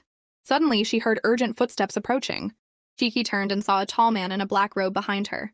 It was the same masked man she had seen outside the palace with her sixth brother. Who let you in? The masked man leaned down, and the air was thick with the smell of blood. Cheeky felt a chill run down her spine. In the original story, the sixth prince, the tyrant, and the second prince were all killed by the male lead. Could this masked man be the male lead's spy in the palace? Was he going to silence her now? She's just a little kid. Why are you scaring her? The sixth prince walked over to Cheeky, a gentle smile on his face. You may leave. Yes, master. The masked man bowed respectfully. Cheeky watched the masked man's retreating back, her heart still pounding. But according to the timeline, the male lead, Yan Cheng, hadn't appeared yet. Since she had transmigrated, could she do something to change the fate of the tyrant and the others? If Yan Cheng never appeared, would they be able to live? What, are you scared stiff, still holding on so tight? The sixth brother's low voice rumbled in the little pipsqueak's ear. Heh heh heh! Cheeky snapped back to reality, rubbing her hands together awkwardly. The sixth brother sat down on the corridor. So, why did you come looking for me so early? Yesterday, I asked Father about that rich kid at the Imperial Academy. He's the second son of the Vice Minister of Rights. You mean the Ministry of Rights is not part of the Empress's faction? You're very smart. The Ministry of Rights has no real power, but it has money. If the Empress really wanted to win them over, all three of the Vice Minister's sons would be in the Imperial Academy, not just the shallow and arrogant second son. Sixth brother is also very smart. If you could become the crown prince in the future, maybe... The sixth brother immediately cut her off. Who taught you to say such things? Cheeky quickly covered her mouth. I misspoke. Before she could finish, the strap of her small school bag suddenly snapped, and a booklet fell out. The sixth brother picked it up. What's this? Cheeky reached for it, but it was too late. The sixth brother had already opened it. Cheeky thought, it's over. My masterpiece is about to be exposed. The first page showed her whipping her sixth brother's waist. The second showed her kicking the tyrant's leg with her short legs. The third showed Cheeky punching Old Three's face with her little fists. After looking at it, the sixth brother smiled wickedly. You little thing, your drawings are certainly unique. This was an accident, would you believe me? Oh, sixth brother, you're a big man, you can forgive a little kid. As Cheeky was trying to charm him, a maid brought a plate of pastries. Cheeky's eyes lit up. These look so delicious. But the sixth brother stopped her. It's time for class. Don't eat, you should go now. Cheeky had no choice but to leave by herself. Just then, the sixth brother's face darkened. What was in the pastries? Why did you drug her? Just some sleeping powder. The seventh princess is too smart. I was afraid she would be a threat to you, Your Highness. Have you forgotten your place? If you dare to harm her again, you can go to the water prison yourself. Meanwhile, Cheeky had already skipped to the Imperial Academy. As soon as she sat down, she heard a commotion behind her. Oh my god! He-Jing slid face first to Cheeky's side, followed by a pair of familiar feet. He-Jing immediately begged for mercy. Third princess, spare me. I didn't mean to step on your foot. Let me wipe it for you. Old Three kicked out with a sharp leg. Who wants you to wipe it for me? You're filthy! As she was about to kick him again, she suddenly saw Cheeky. She stiffly lowered her leg and awkwardly sent He-Jing away. That's it? Last time someone annoyed the third princess, wasn't he stripped naked and hung from a tree for 3 days? Looks like the great devil third princess is in a good mood today. No show for us. Old Three huffed arrogantly, turned her head, and walked away. After things quieted down, Cheeky thought of her sixth brother. He has such long legs. Why isn't he here yet? Just then, a voice came from behind her. Little princess, are you waiting for the sixth prince? Cheeky turned and saw the bruised and swollen He-Jing. Yes, your sixth brother won't be coming today. Why not? Because it's the 15th. He never comes on the 15th of the month. Cheeky was even more confused. The original story never mentioned this. Do you know why he doesn't come? Why else? He's sick, the third princess suddenly interjected. She then glared at Hujing and kicked out with a high leg. Get lost! And she forcibly took his seat. Cheeky was stunned. What are you looking at? If you keep looking, I'll gouge your eyes out. Cheeky grumbled and turned away. Isn't gouging out eyes the second prince's thing? You're not very old, but you've learned a lot. Soon it was time for class. As soon as Chin Taifu arrived, he started quizzing them on yesterday's homework. Seventh princess. Here, what is the next line after as pure as the snow on the mountains? Cheeky was in trouble. She was a bad student in her past life. Otherwise, she wouldn't have been reading a novel and ended up in a book. Just as she was squirming in her seat, a soft voice from behind her whispered, as bright as the moon between the clouds. Cheeky heard it and tentatively repeated the answer. Chin Taifu stroked his beard in satisfaction. Excellent, excellent. The seventh princess is indeed very intelligent. Cheeky was so embarrassed she could have died. Thank you, old Chin. Now please shut up. She turned to old Three and whispered, Third sister, thank you for helping me just now. After school, Cheeky was so tired she couldn't even stand up straight. School is so tiring for a kid. Just then, someone rushed towards her, not only hugging her but also crying out, Mikey, I missed you so much. Cheeky was baffled. Mommy? Could this be the original owner's mother, the one who was sent to the cold palace? The woman's tearful declaration of how much she missed her seemed like a touching reunion between a mother and child. But Cheeky remembered from the original story that this Consort R wasn't very good to her daughter. How did she get out of the cold palace? She would have to be careful and figure out if this person was a friend or foe. Wah! Outside the courtyard, old Zhao was crying his eyes out. The seventh princess is finally reunited with her mother. Your Majesty, this is so moving. Why aren't you crying? Shut up! After entering, Cheeky started looking for Bai. He usually waited for her at the door. Awan stammered. Well, Consort R ordered Bai to be locked up. Cheeky, my dear, let's get rid of that big tiger. From now on, Mommy can live here with you and tell you stories every day. Cheeky looked at Consort R's kind and gentle expression, which was just like a loving mother. But didn't the book say she was cold and distant, even to her own daughter? Just then, the tyrant walked in. Cheeky immediately ran over to him like he was her savior. If he had been any later, her home would have been stolen from under her. Father, Daddy! Cheeky, did you miss Daddy during class today? I did. I missed you so much. The man smiled slyly. So you're saying you weren't paying attention in class? Cheeky rolled her eyes. The tyrant was using sneaky tricks. Oh well, just this once, the man planted a kiss on the little pipsqueak's cheek. Consort R was shocked by the scene of fatherly affection. This girl is so favored? It seemed the rumors were true. As she was secretly rejoicing, the tyrant's cold gaze fell on her. What are you doing here? Who gave you permission to leave the cold palace? Guards, take Consort R back. Your Majesty. Cheeky used to live with me in the cold palace. We've never been apart. I can't live without my daughter. Cheeky's head was spinning. What was going on? Did this Consort R really love her child? Had she remembered wrong? But the tyrant was as cold as ever. Are you saying you gave birth to this child all by yourself, and I have nothing to do with it? You raised my child in the cold palace, letting her become thin and covered in scars, and I haven't even settled the score with you. If it weren't for the fact that you are the seventh princess's birth mother, do you think you would still be alive? Guards, drag her out and throw her back in the cold palace to fend for herself. Consort R cried out hysterically. I am willing to be punished, but please, Your Majesty, don't separate me from my daughter. Cheeky, seeing the miserable Consort R, felt a pang of sadness, perhaps because of the original owner's feelings. She said sweetly, Father Daddy, Cheeky wants to get down. Maybe she should judge people for herself, not just based on what the original story said. She wiped Consort R's tears. Cheeky can ask Father Daddy to let Mommy stay here, but Mommy can't lock up Bai, and you can't order Sister Awan around. Father Daddy, can Mommy stay? The man pinched Cheeky's cheek affectionately. You little pipsqueak, you've completely overruled me with just a few words. Hehehe, it's because Cheeky knows Daddy loves me that I dare to be so bold. Then we'll do as you say. Daddy is the best. Daddy is the best daddy. Hearing this, Consort R immediately bowed her head in thanks. When no one was looking, a strange smile appeared on her face. Later, Cheeky settled Consort R in a side room. When she came out, she saw the tyrant standing at the door. She wondered if he was upset that she had taken in Consort R. Cheeky walked over and said in a small voice, Daddy, are you unhappy? The tyrant, trying to hide his feelings, replied, No. Then can I have a hug? No. The tyrant turned his head away stubbornly. If that's how you want to be, then don't blame me. Cheeky rolled up her sleeves. took a running start and jumped up to hug the man's arm. "I'm falling, Daddy, help me."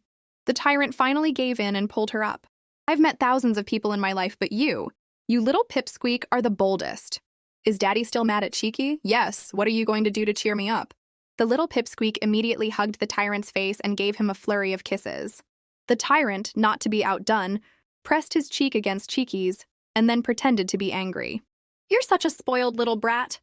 "It's late, you should be in bed." A short while later, the tyrant had tucked Cheeky in. Just then old Zhao cautiously entered. "Your Majesty, we've found out." He then whispered something in the tyrant's ear. The tyrant scoffed. "So she does have ulterior motives." "Your Majesty, should I go?" "Wait, she is her birth mother after all. Keep a close watch on her. Report any movements immediately. If she dares to do anything to harm Cheeky, then she won't be breathing for much longer." The next morning, Cheeky was woken up by a scream. She opened her eyes and saw Consort Wrong on the floor, looking at Bai in terror. "You beast, seize it! Who let this beast out? Take it away and give it 40 lashes!" In her panic, she grabbed a nearby teacup and was about to throw it at Bai when Cheeky walked over. "Cheeky, my dear, how did this beast get out? What if it bites Mommy?" "It seems you don't remember what I said yesterday, consort." "Yesterday was yesterday. I've moved in now, so I should be managing this palace. Get this beast out of here." Seeing her completely different attitude from yesterday, Cheeky's expression darkened, and she stared straight at Consort Wrong. "He is not a beast. He has a name." Her cold, deliberate words sent a strange chill through Consort Wrong. She even thought that Cheeky's gaze was somewhat similar to the tyrant's. Was it her imagination? After falling into the water, this girl had become timid and foolish. How could she be like this today? "My lady, do you think the princess remembers?" "No. How could a child remember things from when she was so young?" "I think this little brat is just getting bold because His Majesty spoils her. Now she doesn't even respect me. But I have to thank her for being favored. It gives me a chance. Is everything ready?" Hearing this, the maid took out a small bottle. Consort Wrong smiled sinisterly. "Now, all we need is the right moment." Remembering this, Cheeky threw her arms around Old Three. "Imperial sister, I was wrong before. I'm so sorry." Old Three was shocked by Cheeky's sudden hug. She froze, not knowing where to put her hands, and muttered stubbornly, "Well, do you think a simple apology will make me forgive you?" Cheeky fell into the water and was unconscious for a long time. "When I woke up, I had lost a lot of my memories. I just remembered now. I didn't mean to forget you, Imperial sister." Hearing fell into the water, Old Three frowned and instinctively looked at the woman on the ground. "Did she do it?" "Guards, lock this venomous woman in the woodshed and await my orders." Hearing this, Consort Wrong immediately started crying for sympathy. "Cheeky, Mommy loves you the most. Please save me. I carried you for 10 months, you only have one mother." As Consort Wrong was wailing, Cheeky tugged on Old Three's sleeve. "You're not going to plead for her, are you? She almost killed you." "No, I'm not. I was blind before, but now I understand your intentions, Imperial sister, and I feel very guilty." "You? Don't be so dramatic. I don't have any intentions towards you. I'm going back to my palace." "My head hurts so much, Imperial sister." The stubborn Old Three instinctively turned and caught Cheeky. "After such a scare, you're still standing in the wind. Of course your head hurts. Serves you right." Fine, I'll take you inside." Meanwhile, in the woodshed, "My lady, it was my fault. I've implicated you." "It's not your fault. It's all because of that little brat." "Since she's so heartless to me?" Thinking about how that little brat had just watched her being dragged away, Consort Wrong seethed with anger. "I should have thrown her into the frozen lake and let her drown." As soon as she finished speaking, the woodshed door was kicked open. Consort Wrong looked up and saw the tyrant. He smiled coldly. "I wonder who my dear consort is so eager to drown." "Your Majesty, I've been wronged. It was the third princess. She's arrogant and cruel, that's why I spoke out of anger." Before she could finish, the tyrant slapped her. "Do you really think I'm a fool?" He then took out a small porcelain bottle and threw it in front of Consort Wrong. The woman panicked. Wasn't that the aphrodisiac she had asked Zhuer to prepare? How did His Majesty have it? She immediately gave Zhuer a look, and Zhuer quickly took the blame. "Your Majesty, I dropped that by accident when I was bitten by the white tiger. It's not my lady's." The man sneered. "You're very loyal." He then advanced on Consort Wrong. "I was going to spare your life since you are Cheeky's birth mother. But unfortunately, I hate liars. Let's drag her away and feed her to my lovely wolves." Meanwhile, the two little girls were sleeping together that night. After dealing with Consort Wrong, the tyrant came to Cheeky's bedside under the cover of darkness. The little pipsqueak groggily woke up and saw the tyrant. She instinctively rubbed her eyes. "Father, Daddy, what are you doing here? It's nothing. I just wanted to see Cheeky." He then planted a light kiss on her forehead, and looked at old 3 in the bed with confusion. Cheeky was scared today, so she asked Imperial sister to sleep with her. The man was surprised. When did these two little girls get so close? Weren't they just fighting before? He ruffled the little pipsqueak's hair. It's late, Cheeky. Go back to sleep. Your mother was not comfortable here, so Daddy sent her where she belongs. Don't worry. Good night, Father Daddy. Good night, Cheeky. The man then reached out and patted old 3's head. Good night, Yunchang. After the tyrant left, the pretending to be asleep, old 3 slowly opened her eyes and whispered, Good night, Father. The next morning, the stubborn old 3 was reading in the carriage, muttering, This won't do. If the Grand Tutor quizzes you again, you won't be able to answer. Cheeky yawned. With my Imperial sister looking out for me, I'm not worried about quizzes at all. Old 3 was very proud. Of course. If it weren't for me, you would have been caned by the Grand Tutor long ago. After yesterday's events, their misunderstanding was cleared up, and their relationship had quietly changed. Old 3 was becoming more and more like a big sister. Just then, the carriage came to a sudden halt. Old 3 immediately pulled Cheeky into her arms to protect her. After they had stopped, she lifted the curtain and scolded, Why did you stop so suddenly? If you had hurt the 7th princess, I would have... But before she could finish, she saw the first prince, Ye Jingshuan, walking over with a cat in his arms. The driver quickly knelt and kowtowed. First prince, please spare me. She suddenly ran out. I didn't see her. Shut up! She's hurt. She's in a lot of pain. How are you going to compensate her? The driver's face turned pale. I am willing to cut off my own hands. Please spare my life, first prince. Inside the carriage, Cheeky asked in a small voice. He would rather cut off his own hands than fall into the first prince's hands. The whole palace knows that the first prince treasures his cat more than anything. Anyone who falls into his hands will suffer a fate worse than death. The first prince, Ye Jingshuan, was barely mentioned in the book. It only said that his personality was the most similar to the tyrant's, and he never showed his emotions. But Cheeky still got out of the carriage. Old 3 quickly grabbed her. Don't go. First brother is different from the other princes. He won't care about father's favor towards you. It's okay. I'll just go check on the little cat. With that, she walked over to Ye Jingshuan. Ta-da! Cute girl to the rescue! This cat looks like it's just scratched. I'll bandage it up first to stop the bleeding. Ye Jingshuan said slowly, You know how to bandage a wound? I saved a white tiger once, mistaking it for a cat. I think the principle of stopping bleeding should be the same. After bandaging it, we can take it to the Imperial hospital and put some herbs on it. Ye Jingshuan was shocked to see that his white cat, who usually disliked being close to people, was so friendly with this child. Who are you? Greetings, first brother. I am father's biological daughter, Ye Cheeky. I'm on my way to the Imperial Academy, so I'll be leaving now. Cheeky turned to go back to the carriage, but Ye Jingshuan blocked her way. Go to the Imperial Hospital first. Inside the carriage, Ye Jingshuan held the white cat and closed his eyes.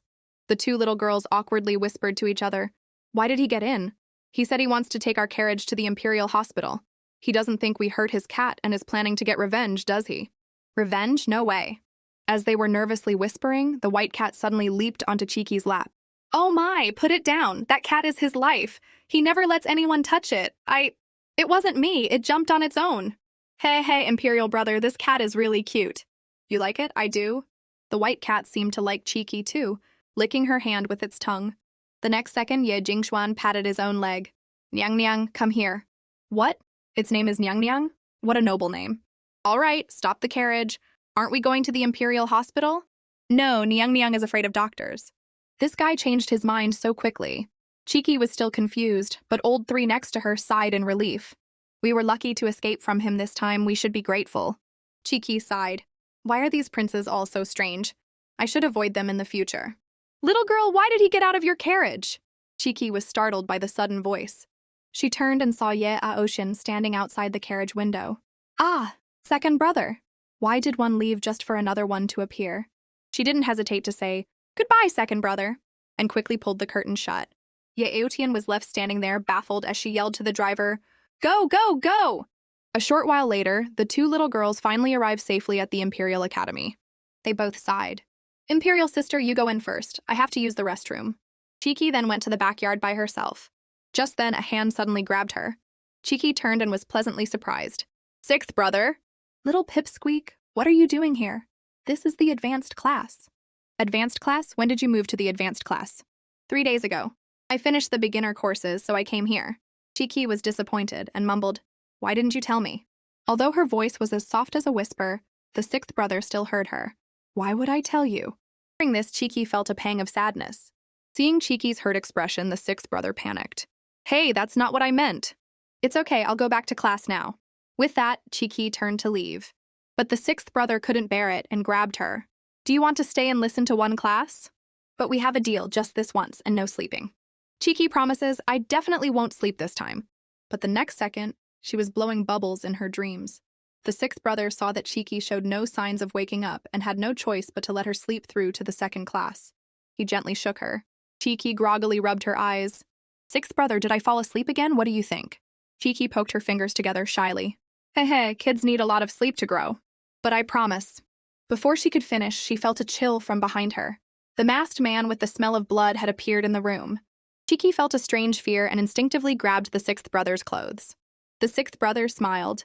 What are you afraid of, Cheeky? It's just a military strategy class. Sure enough, the next second, the man drew a dagger and started demonstrating. Strategies of victory, strategies of opportunity, strategies of attack, strategies of chaos, strategies of combined forces, and strategies of desperation. There are 6 sets of strategies in total. Who can tell me what they mean? The man's cold gaze swept over the room and finally landed on Cheeky. With a flick of his wrist, the dagger pointed at her. Why is there a girl here? The sixth brother immediately stood up and shielded Cheeky. She's just here to observe one class. She won't disturb anyone. Cheeky nodded frantically. I'll be very good. I won't make any noise and I won't sleep. But the man didn't seem to care. Women are valued for their lack of talent and obedience. You shouldn't be listening to a man's class. Even if you do, you won't understand. Hearing a woman's virtue is her lack of talent, Cheeky got angry. And he said she wouldn't understand? Sir, you just asked about the 6 sets of military strategies. The first 3 are used when one has the advantage, and the last 3 are used when one is at a disadvantage. Each set has 6 strategies, for a total of 36 strategies. Am I correct, sir? Her words caused an uproar. My God, how does she know that? She looks like she's only 5 or 6, but she knows advanced material? So what? She's probably just read a book on military strategy. I'll ask you another question. What principle did Xiangyang's reforms advocate during the Warring States period? He advocated the principle of punishing violence and forbidding injustice in warfare, and the idea of preserving the enemy and evaluating the generals before deploying troops, which contains a simple dialectical materialist thought. The masked man was shocked. Who are you? Cheeky bowed respectfully. You flatter me, sir. I am the 7th princess, Ye Cheeky. Just then, the 6th brother gave the masked man a look. The man understood and didn't ask any more questions. He turned and said, It seems I have underestimated women. A little doll has such knowledge. We must all work harder. After sitting down, Cheeky was sweating. She was lucky she had paid attention in her middle school history class. Just then, the 6th brother poked her. I've never seen you read a military book. Where did you learn all this? I heard Father Daddy mention it, so I remembered. Really? He talks to you about these things? Yes, but not much. Does 6th brother also think that a woman's beauty is her talent? Of course not. Does Cheeky want to be that kind of woman? No way. If I had to be locked up at home as a golden canary who can't read a single word, I'd rather fight on the battlefield. Besides, women are not anyone's possession. I have people I want to protect and things I know I must do, and I don't want to lose those important people. The 6th brother looked at the innocent face in front of him, speaking words far beyond her years. Could it be that she had a similar past as him? Little Pipsqueak, don't say such things in the future. Do things that are appropriate for your age so you won't attract unwanted attention. I know. Then I'll go back to sleep. Hey, don't sleep. I'm going to the training grounds to practice swordsmanship. If you're tired, you can go back. Cheeky immediately perked up. I want to watch you practice. This was her first time at the training grounds. There was a huge martial arts ring in the center with all kinds of weapons displayed on the side. Cheeky saw a hammer taller than her and was immediately interested. Oh my God, who could even lift that? As she was thinking, a giant of a man behind her effortlessly picked up the hammer. Wow, if she were as big as him, she could take on anyone. She wouldn't have to be afraid of her brothers anymore. Perhaps Cheeky's gaze was too intense because the giant looked over at her. Hello? Hello? No, I mean you're so small. So tiny. Cheeky felt like she'd just been insulted. Just then, the giant reached out and poked her chubby cheek. Do you want this little hammer? Want to play together? Cheeky waved her hands frantically. No, your little hammer is not so little. But the giant suddenly became shy. My name is Wang Daju. I'm from class 7-1. You're so cute. Are you new here? Cheeky understood. Class 7-1 must be a special class for talented people. She was about to chat more when the sixth brother pulled her to his side. He glared at the giant who was sweating under his gaze. Is that her brother? You're both so pretty. I'm Wang Daju. Before the giant could finish, the sixth brother pulled Cheeky away. The giant was terrified. How can the sister be so cute and the brother so scary? He's scaring me to death. The little pipsqueak was just too cute. The ninth prince was so jealous he wanted to steal her and hide her away at home. Cheeky was confused. Is sixth brother angry? The next second, the sixth brother turned with a dark expression. There are a lot of the Empress's spies here. Don't talk to strangers. That giant just now looked very cunning. Cheeky was speechless. Really? He seemed like a simple-minded guy. In short, this place is full of all kinds of people. It's always better to be careful. The little pipsqueak was shocked. I know, you're right. Then I'll stick close to you. Looking at the young man's face so close to hers, the little pipsqueak's heart skipped a beat. For some reason, the sixth brother always made her feel safe. Just then, someone pulled her braid from behind. What a coincidence! I ran into the cute Cheeky again. Hearing this, the little pipsqueak thought, oh no, she couldn't be this unlucky, could she? The next second, she was pulled over by the second prince. Cheeky, why did you run away when you saw your Imperial brother this morning? I wanted to chat with you. Greetings, second brother. Cheeky was miserable. The second prince looked Cheeky up and down. You've grown a lot, little girl. Kids really do change every day. You're so close to old six, why do you avoid me? Little girl, call me second brother. Cheeky looked at the eyeball-gouging second prince, weighed her options, and was about to speak when an arrow whizzed past, grazing his cheek and leaving a cut. His eyes instantly turned cold. Cheeky turned and saw that the archer was the sixth brother, who was now striking a cool pose. The second prince wiped the blood from his face and said meaningfully, Sixth brother, your archery has improved a lot. You're almost like a different person. Hearing this, the sixth brother's heart skipped a beat. Cheeky also wondered what he meant. So different from before? Could it be that the sixth brother is like me? But in just a few seconds, the sixth brother calmed down and stepped in front of Cheeky. You praise me too much, second brother. It's all thanks to father's teachings. It's getting late, I'll take Cheeky back now. Aren't you going to practice swordsmanship? Hearing this, the sixth brother turned to Ye Iotian and said pointedly, What's more important than Cheeky? Besides, didn't Cheeky just see my swordsmanship? With that, he turned and pulled the little pipsqueak away. The second prince smiled meaningfully. You clever fox, Ye Ting Cheng. Let's see how long you can hide your true colors. The carriage clattered back, and inside, Cheeky nervously watched the sixth brother's dark face. What was he thinking? Was it about the second prince's doubts? Or was he afraid someone would discover his secret? You just now. They both spoke at the same time and then awkwardly looked away. Hey, well, you go first, sixth brother.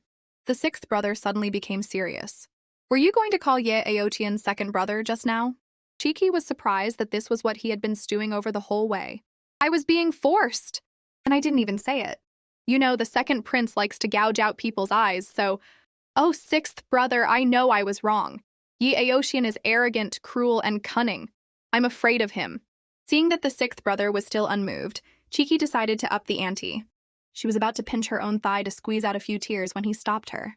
Don't pinch yourself, I believe you. Soon the carriage stopped at the courtyard gate. As she was leaving, Cheeky asked again, Are you really not angry anymore? I can see that you're truly wary of Ye Aotian. Of course I'm not angry. Cheeky instantly understood. So this sixth brother was just testing me. By the way, the beginner class final exams at the Imperial Academy are in 10 days. You should prepare. Hearing this, Cheeky immediately slumped. I had forgotten all about it. Why did you have to remind me? It's fine. Everyone knows you sleep in class. Chin Taifu doesn't have high expectations for you. Just do your best.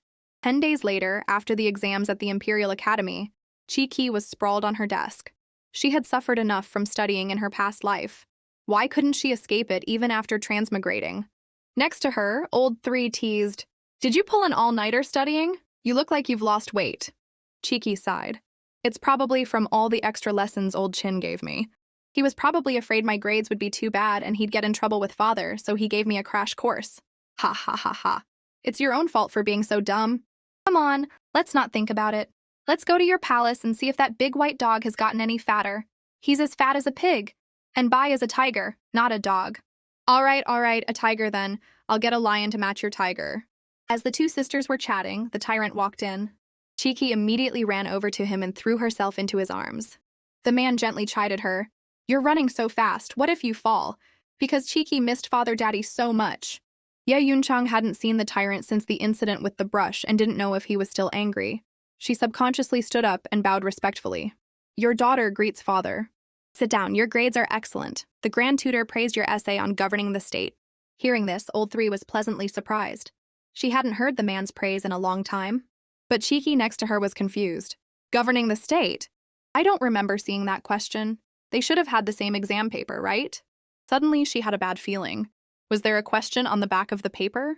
She guiltily tugged on the tyrant's clothes and asked tentatively, Father, Daddy, what if I didn't do well? Like if I missed a question or something? The man confidently ruffled her hair. My Cheeky is so smart, how could you not do well? At noon, the tyrant arranged a feast to reward the two sisters for finishing their exams. The little pipsqueak was happily munching on a chicken leg when old Zhao came in, looking worried and glancing at the little darling. The emperor asked impatiently, Is that Cheeky's exam paper? Yes, your majesty, please take a look. Hearing this, the chicken leg in Cheeky's mouth froze.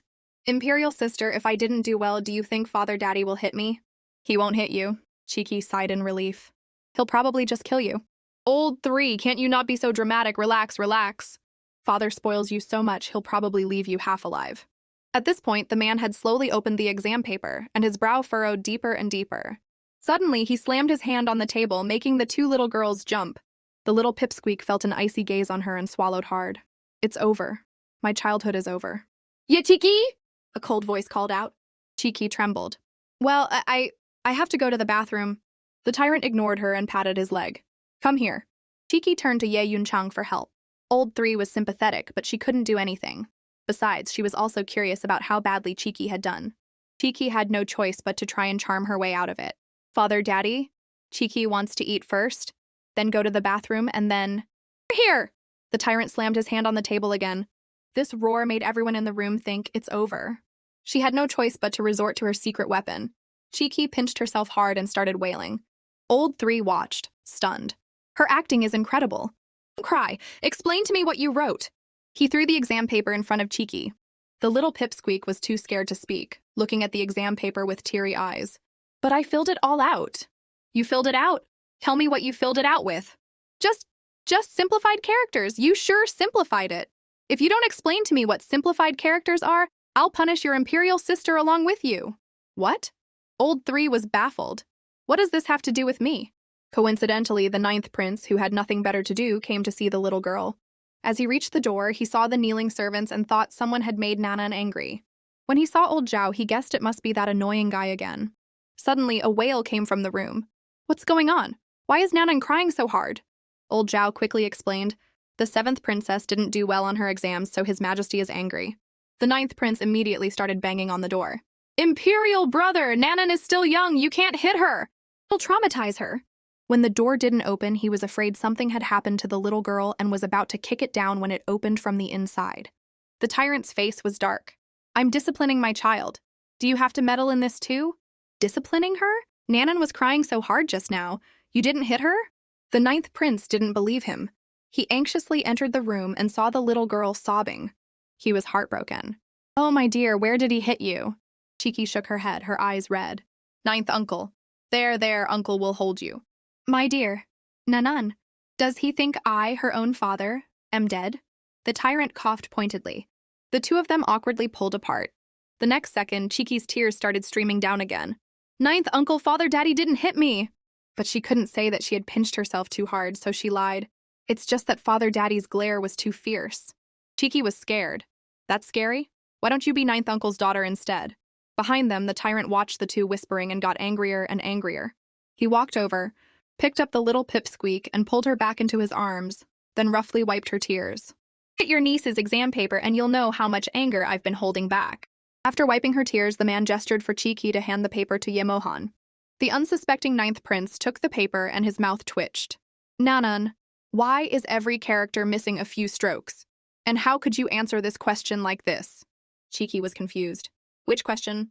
The northern border is constantly harassed by pirates. A general must be sent to lead the troops. Cao Dai is skilled in amphibious and infantry warfare. Meng Jing is familiar with the pirates' tactics. Choose one of the two. Why did you choose your father? Uncle, think about it. The northern border is a desert. Cao Dai is skilled in amphibious and infantry warfare, which is obviously not suitable.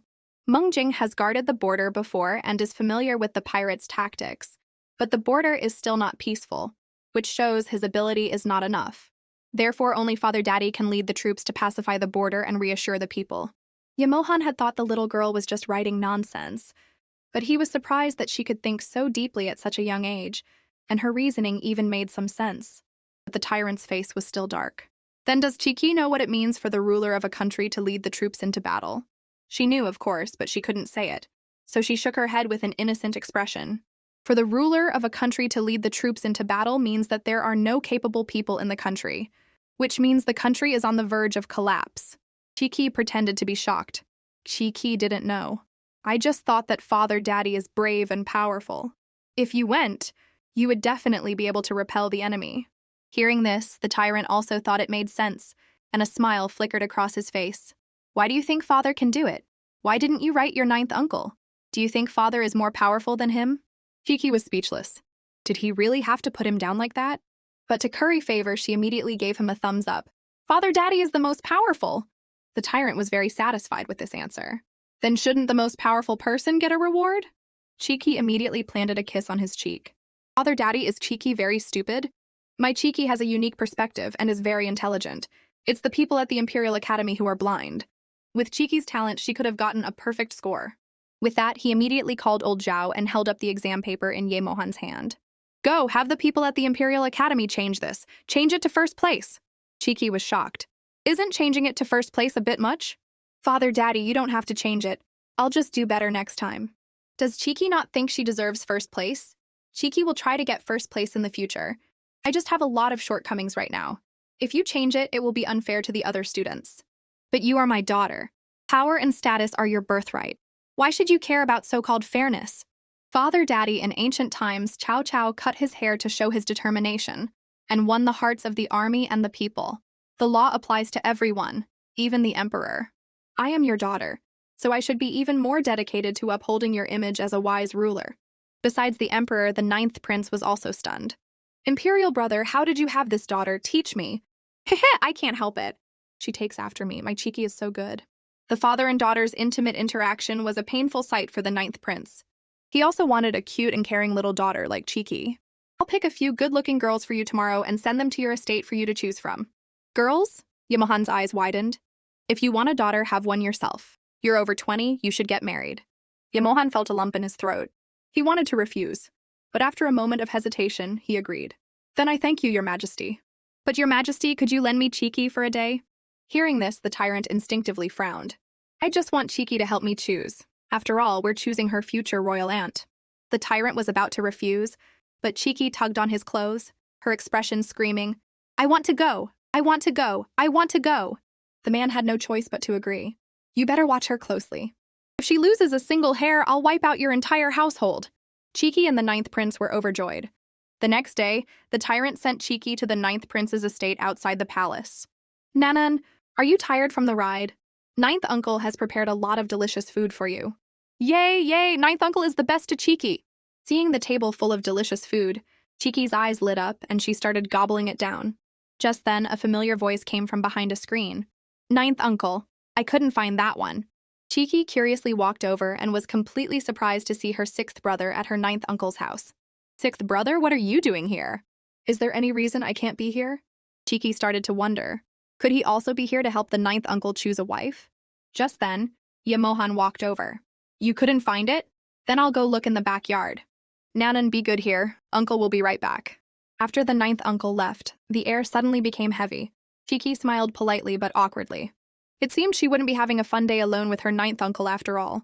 Then the sixth brother sat down comfortably. Chiki, what are you doing here today? Chiki was surprised. Aren't we both here to help the ninth uncle choose a wife? Choose a wife? Hearing this, Chiki guessed that the sixth brother must have come out of the palace to meet someone in secret, like the masked man she had seen at the restaurant. Chiki is here to help her uncle choose a wife. So you and your uncle are very close? Ninth uncle is very good to Chiki. Then am I good to Chiki? Yes, of course you are. If you really thought so, why didn't you come to my palace to play? Why did you come all the way out of the palace to help the ninth uncle choose a wife? Oh my god.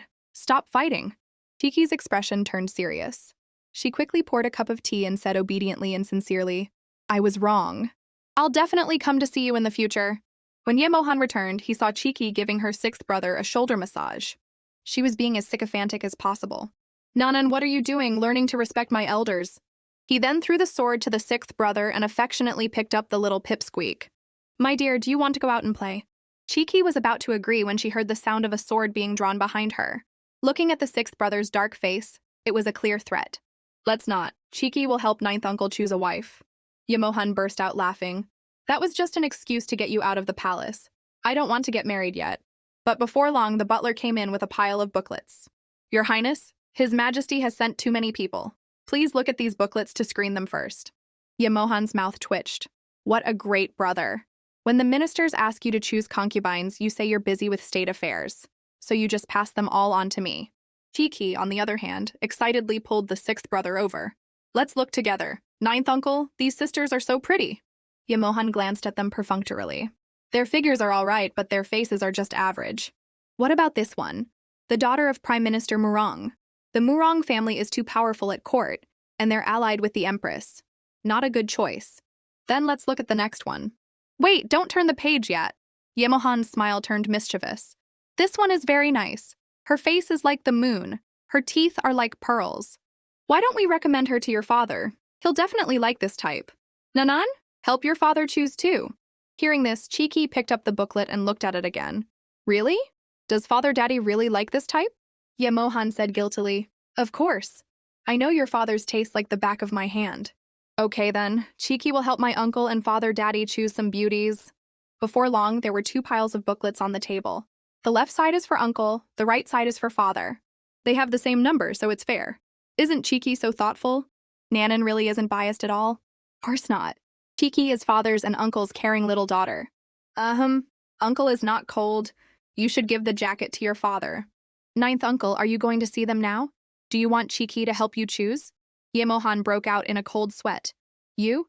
You'd probably make me consummate the marriage on the spot. No need. Go, go, go. Good luck, uncle.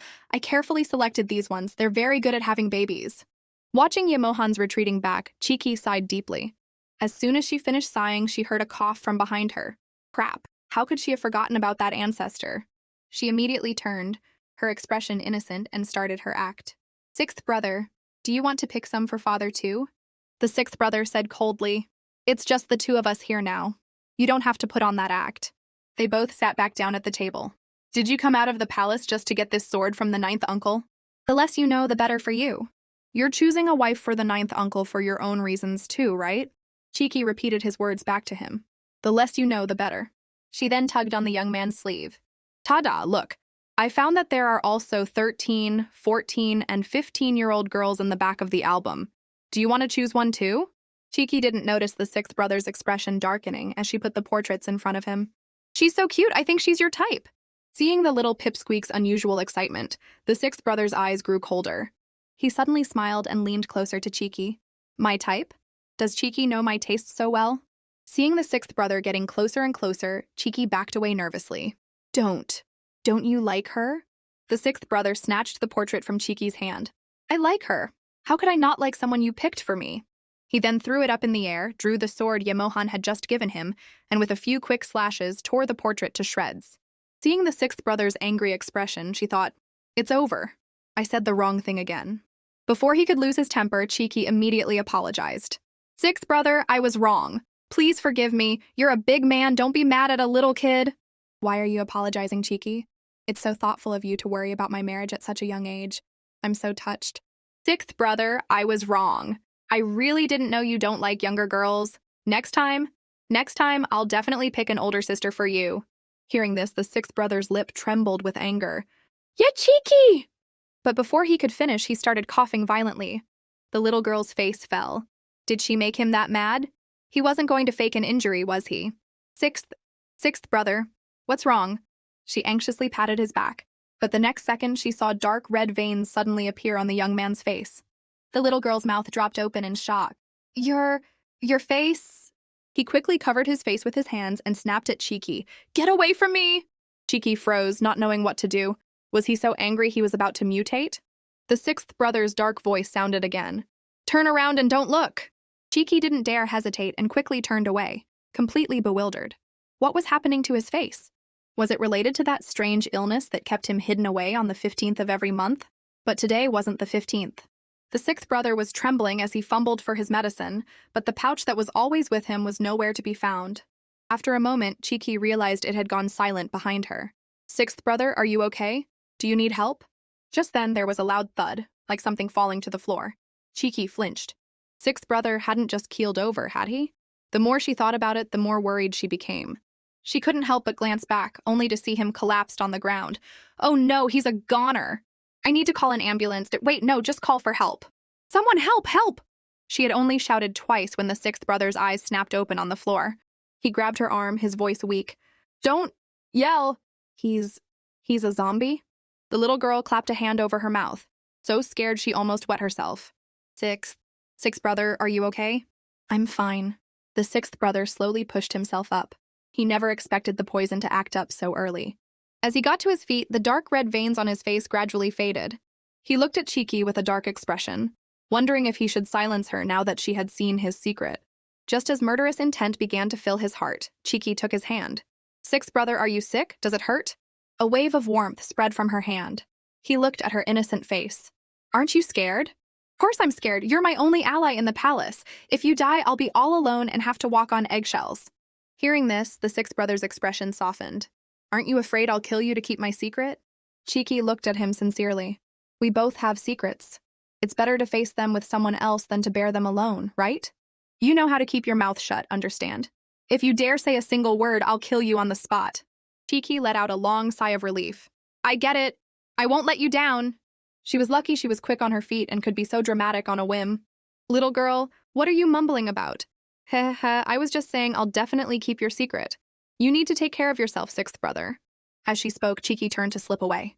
But before she could take a step, he grabbed her shirt. Have you ever heard the saying, Cheeky? Only the dead can keep a secret forever.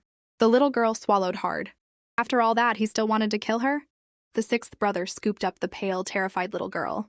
But this time, I'll trust you. You won't disappoint me, will you? Cheeky nodded frantically. Yes, yes, I swear on all the future chicken legs of my life. That's a pretty serious oath. Good girl. With that, the sixth brother sent Cheeky back to the palace. Just as she was about to go inside, his voice came from behind her. Stay away from him from now on. Cheeky turned confused. Who? Ninth uncle? Why? I don't like it.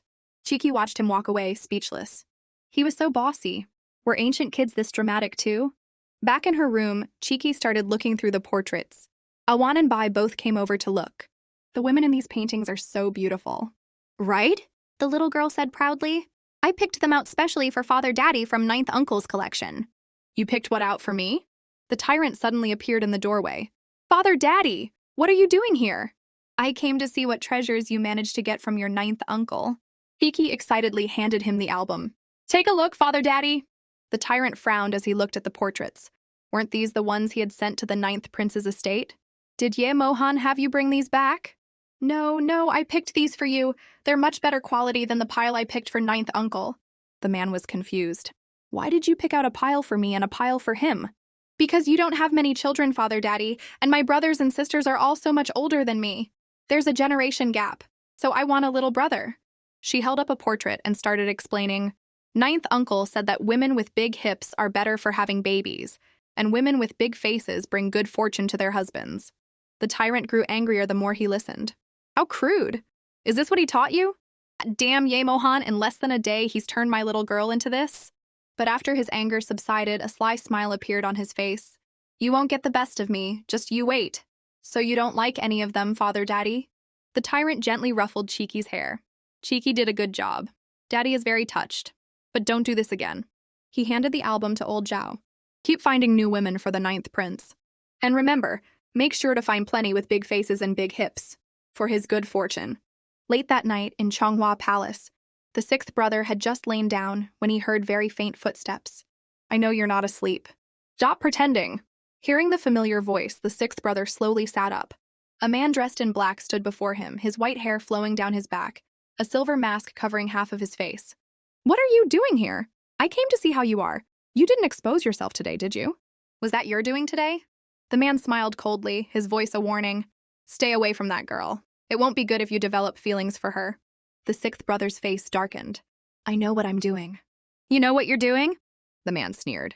You're just a naive little boy. What could you possibly know? With that, he slapped him hard across the face. But I suppose I can't blame you for not being able to bring yourself to harm her. Even I'm quite fond of the little girl. Hearing this, the sixth brother clenched his fists. You are not to touch her! Don't tell me you've forgotten where you are and what you're here for. Even if I don't touch her, how long can you protect her? He tossed a small porcelain bottle to the sixth brother. Never forget who you are and never forget your purpose. The sixth brother stared at the small bottle in his hand, his heart in turmoil. Your Majesty, it's almost the end of the year. Have you looked at the list of New Year's gifts? The tyrant glanced at the little pipsqueak drooling in her sleep. Let the household department handle the gifts for the consorts. As for the princes and princesses, let them choose what they like. I will personally prepare Cheeky's gift. After old Zhao left, Cheeky groggily woke up, wiping drool from her mouth with a dazed look in her eyes. The tyrant deliberately teased her. Finished your reading? Cheeky jumped, instantly wide awake. Who am I? Where am I? I'm finished. She quickly flipped open the book, her face a question mark. What book is this again? Then I'll quiz you.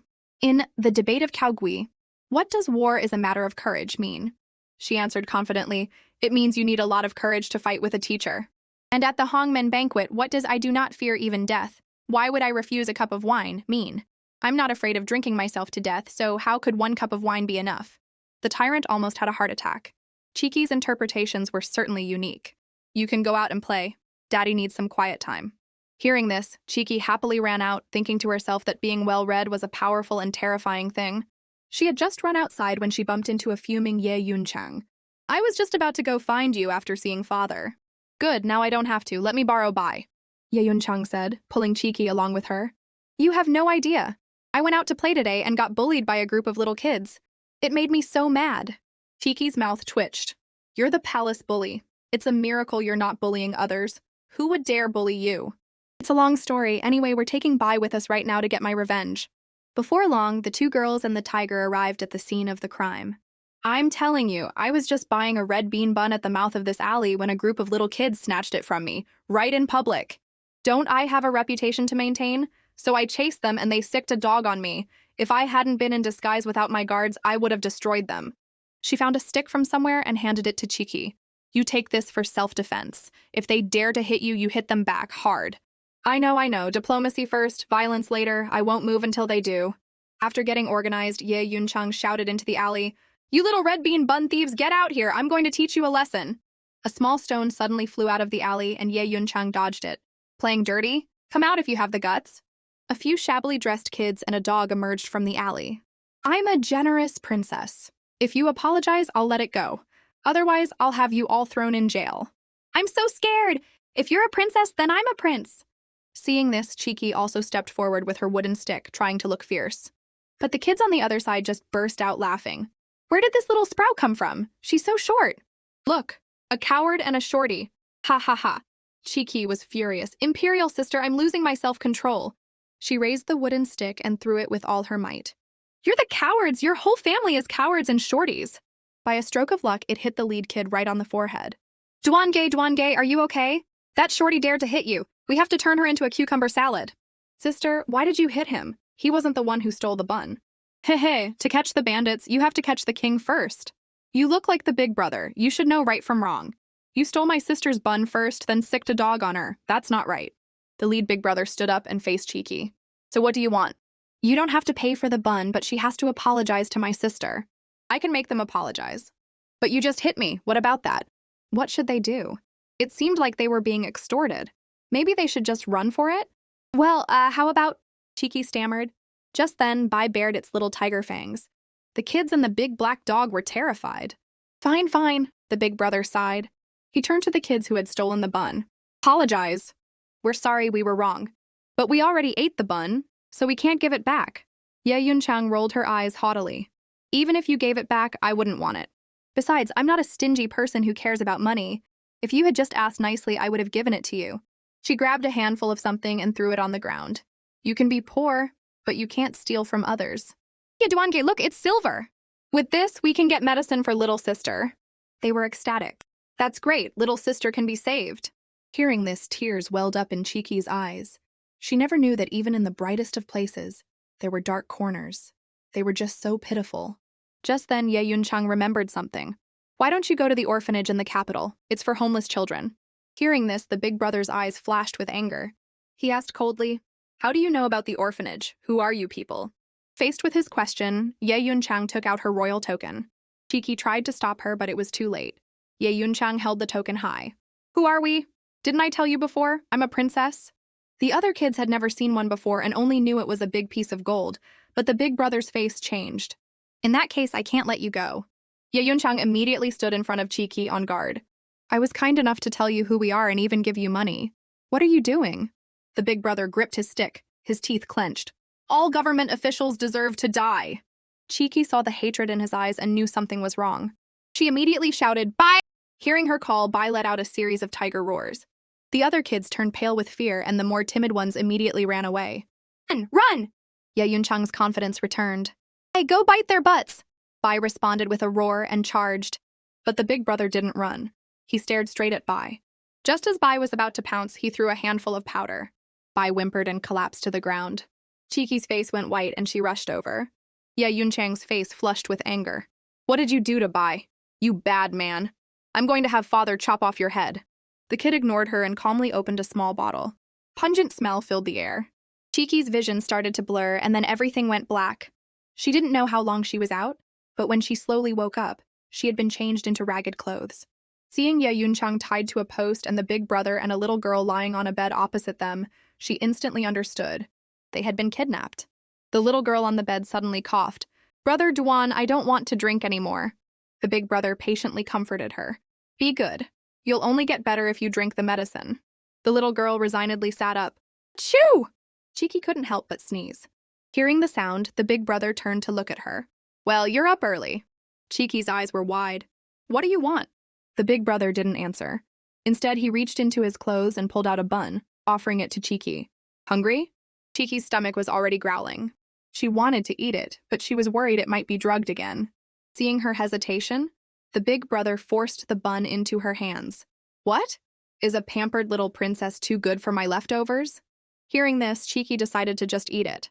She didn't want to starve to death. Just then, the big black dog came over, sniffing at the bun. Cheeky suddenly remembered her Bai.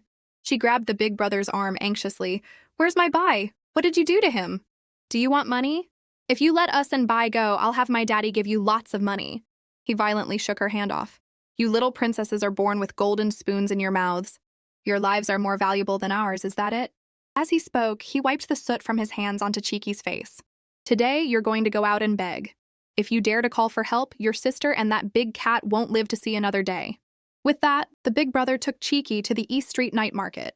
Dressed as a little beggar, Cheeky squatted in a corner, looking surprisingly professional. Well, start begging. Beg for what? I don't have any experience. You've never done it before, but you've seen it done, haven't you? Okay, I get it. Are you sure you want me to beg? The big brother nodded. Cheeky took a deep breath, and the next second she shot up and yelled at the top of her lungs, Grandpas, grandmas, uncles, aunts, brothers, sisters, please help a poor child. This child is about to die. The big brother was startled and quickly covered her mouth. What are you doing? Begging for money? You told me to beg, didn't you? Are you doing this on purpose? Yelling like that will just annoy people. Who's going to give you money? But before he could finish, a coin clinked into her bowl. Oh, you poor little thing. Such a cute girl, too. Here, go buy a bun. People all around started tossing their spare change into her bowl. Thank you, everyone. I hope you all get rich and come back every day. Before long, Cheeky's little beggar bowl was full.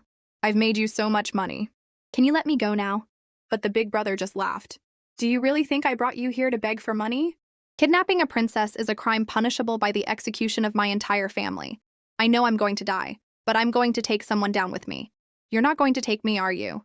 Just then, the big brother glanced behind him. Do you know what the orphanage does? On the surface, it takes in homeless orphans, but behind the scenes, well, never mind. You'll find out soon enough. They're here. With that, the big brother tapped a pressure point on the back of Cheeky's neck. Cheeky suddenly found that she couldn't speak, only make little ee-ah-ah sounds. She touched her throat in disbelief. Just then, a commotion started up behind them. A group of men with wooden clubs were walking toward them. Before Cheeky could react, the big brother grabbed her and started running. You little brat, stop right there! One of the men threw his club and it hit the big brother hard on the back of the head. He collapsed, taking Cheeky down with him. The big brother quickly shielded Cheeky with his body. But Cheeky was confused.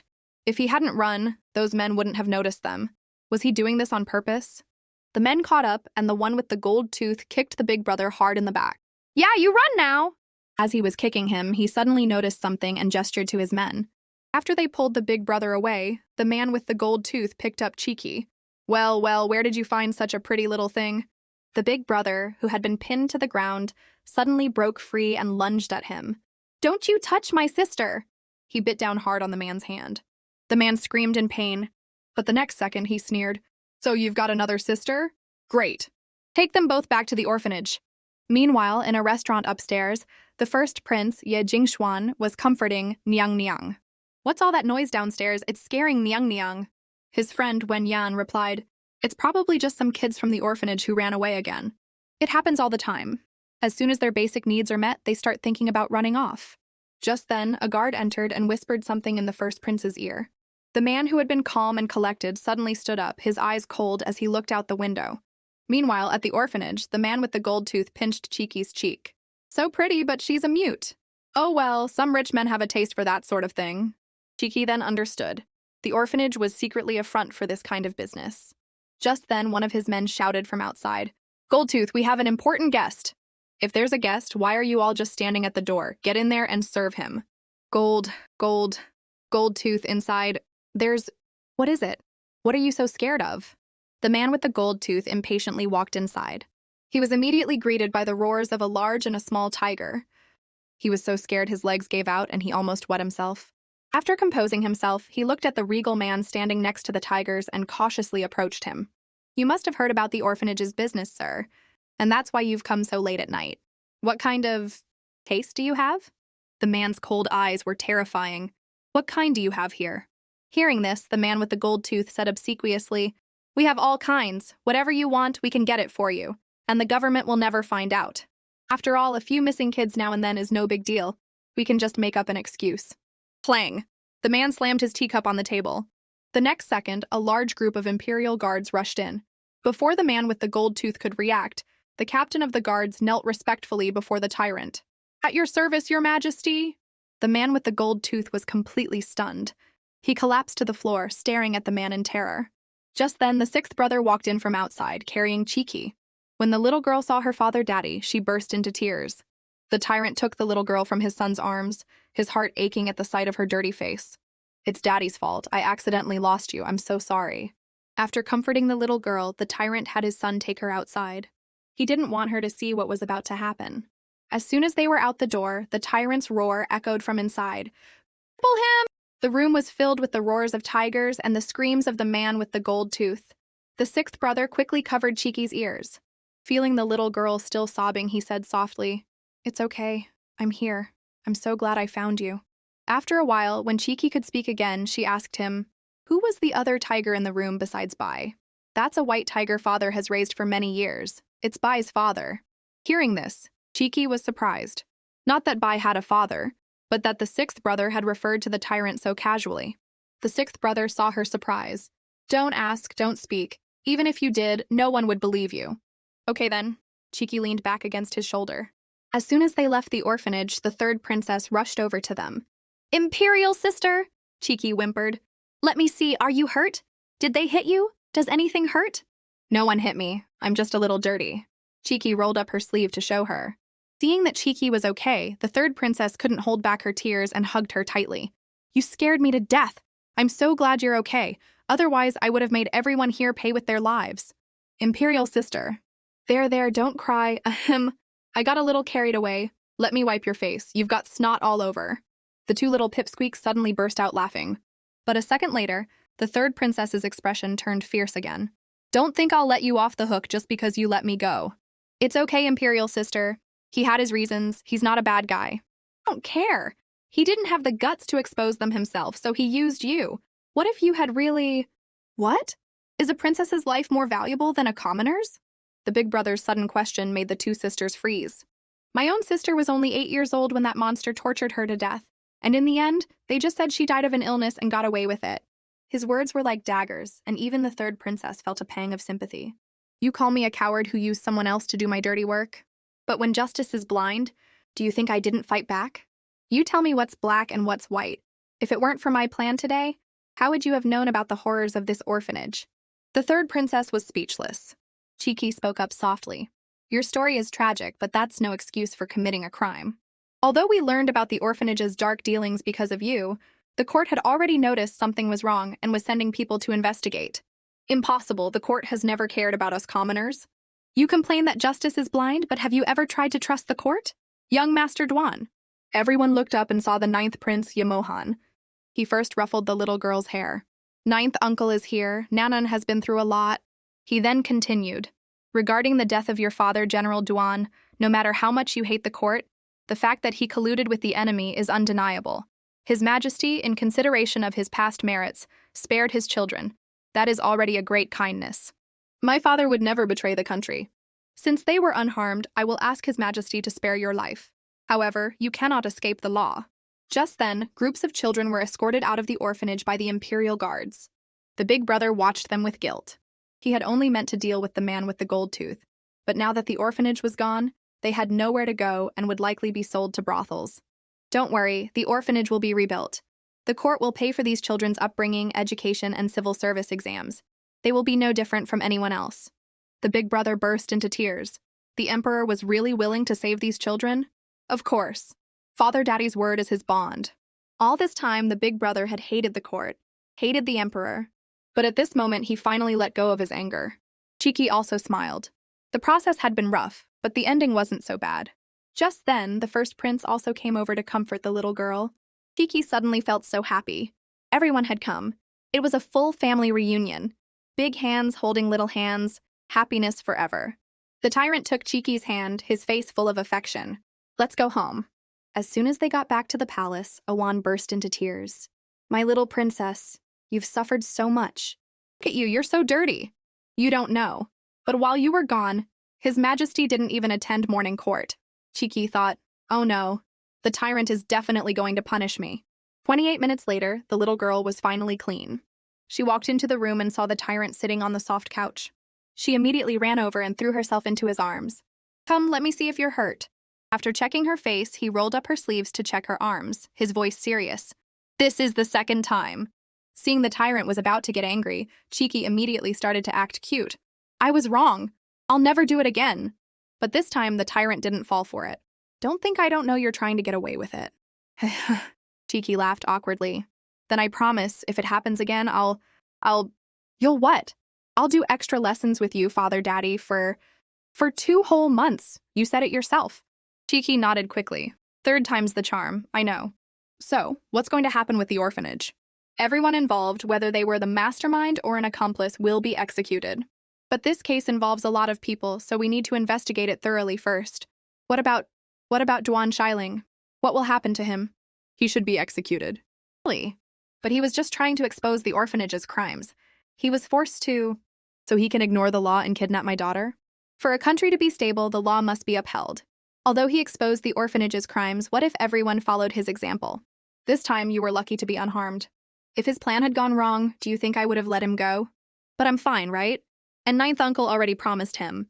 The tyrant couldn't believe Cheeky would bring up that scoundrel, Yemohan. Father Daddy, think about it. If ninth uncle pleads for him, people will praise him for his kindness. Then you'll be... The tyrant thought about it. Duan Shilling was the son of a high-ranking official. If he was severely punished, people might say he was a ruthless ruler. Don't worry, Cheeky, Father Daddy will reconsider. Father Daddy is the best! Long live Father Daddy! The next afternoon, old Bai was playing with Bai, while Cheeky and the tyrant were having lunch. Will Bai grow up to be like this silly big brother? Yes, children always grow up. Cheeky immediately sensed his mood and walked over to Bai and old Bai. But even if children grow up, their love for their father will never change. Hearing this, the tyrant was slightly taken aback, then smiled. After this winter, you'll be 6. When you really grow up, I won't let you marry far away. Would you be willing, Cheeky? Of course I would. Good, then we have a deal. Awan was tidying Cheeky's small school bag, muttering to herself.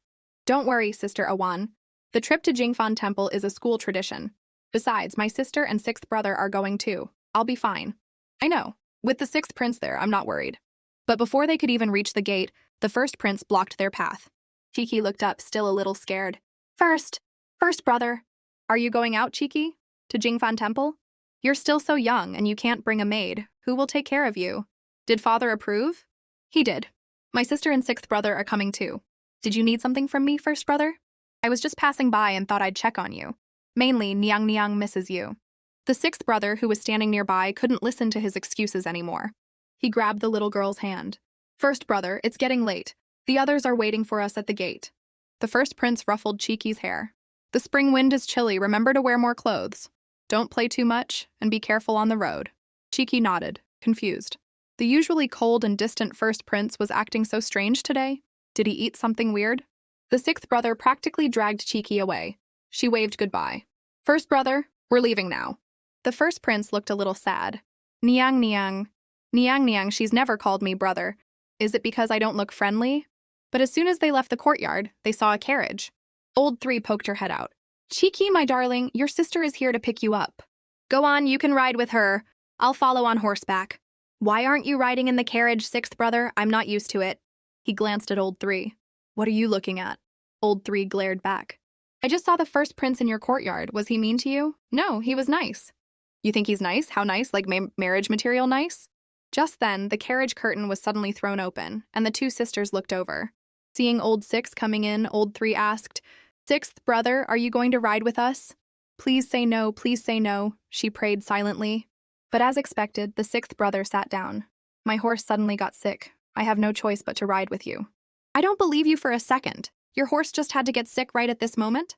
She lifted the curtain and saw a giant man riding a small horse, which was foaming at the mouth from the weight. Cheeky immediately recognized him. It was the clumsy Wang Daju from the training grounds.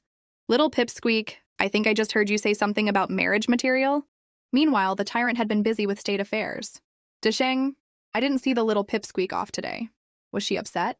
Not at all. The seventh princess is always very understanding. I saw her leaving with the sixth prince, and she was so happy she was practically flying. The man's face immediately darkened. She likes the outside world that much? Old Zhao panicked. Why did he have to be so honest? He quickly tried to backtrack. I saw the seventh princess lift the carriage curtain and look back several times as she was leaving. She must have been missing you very much. But she's still young. It's normal for her to be excited about new things.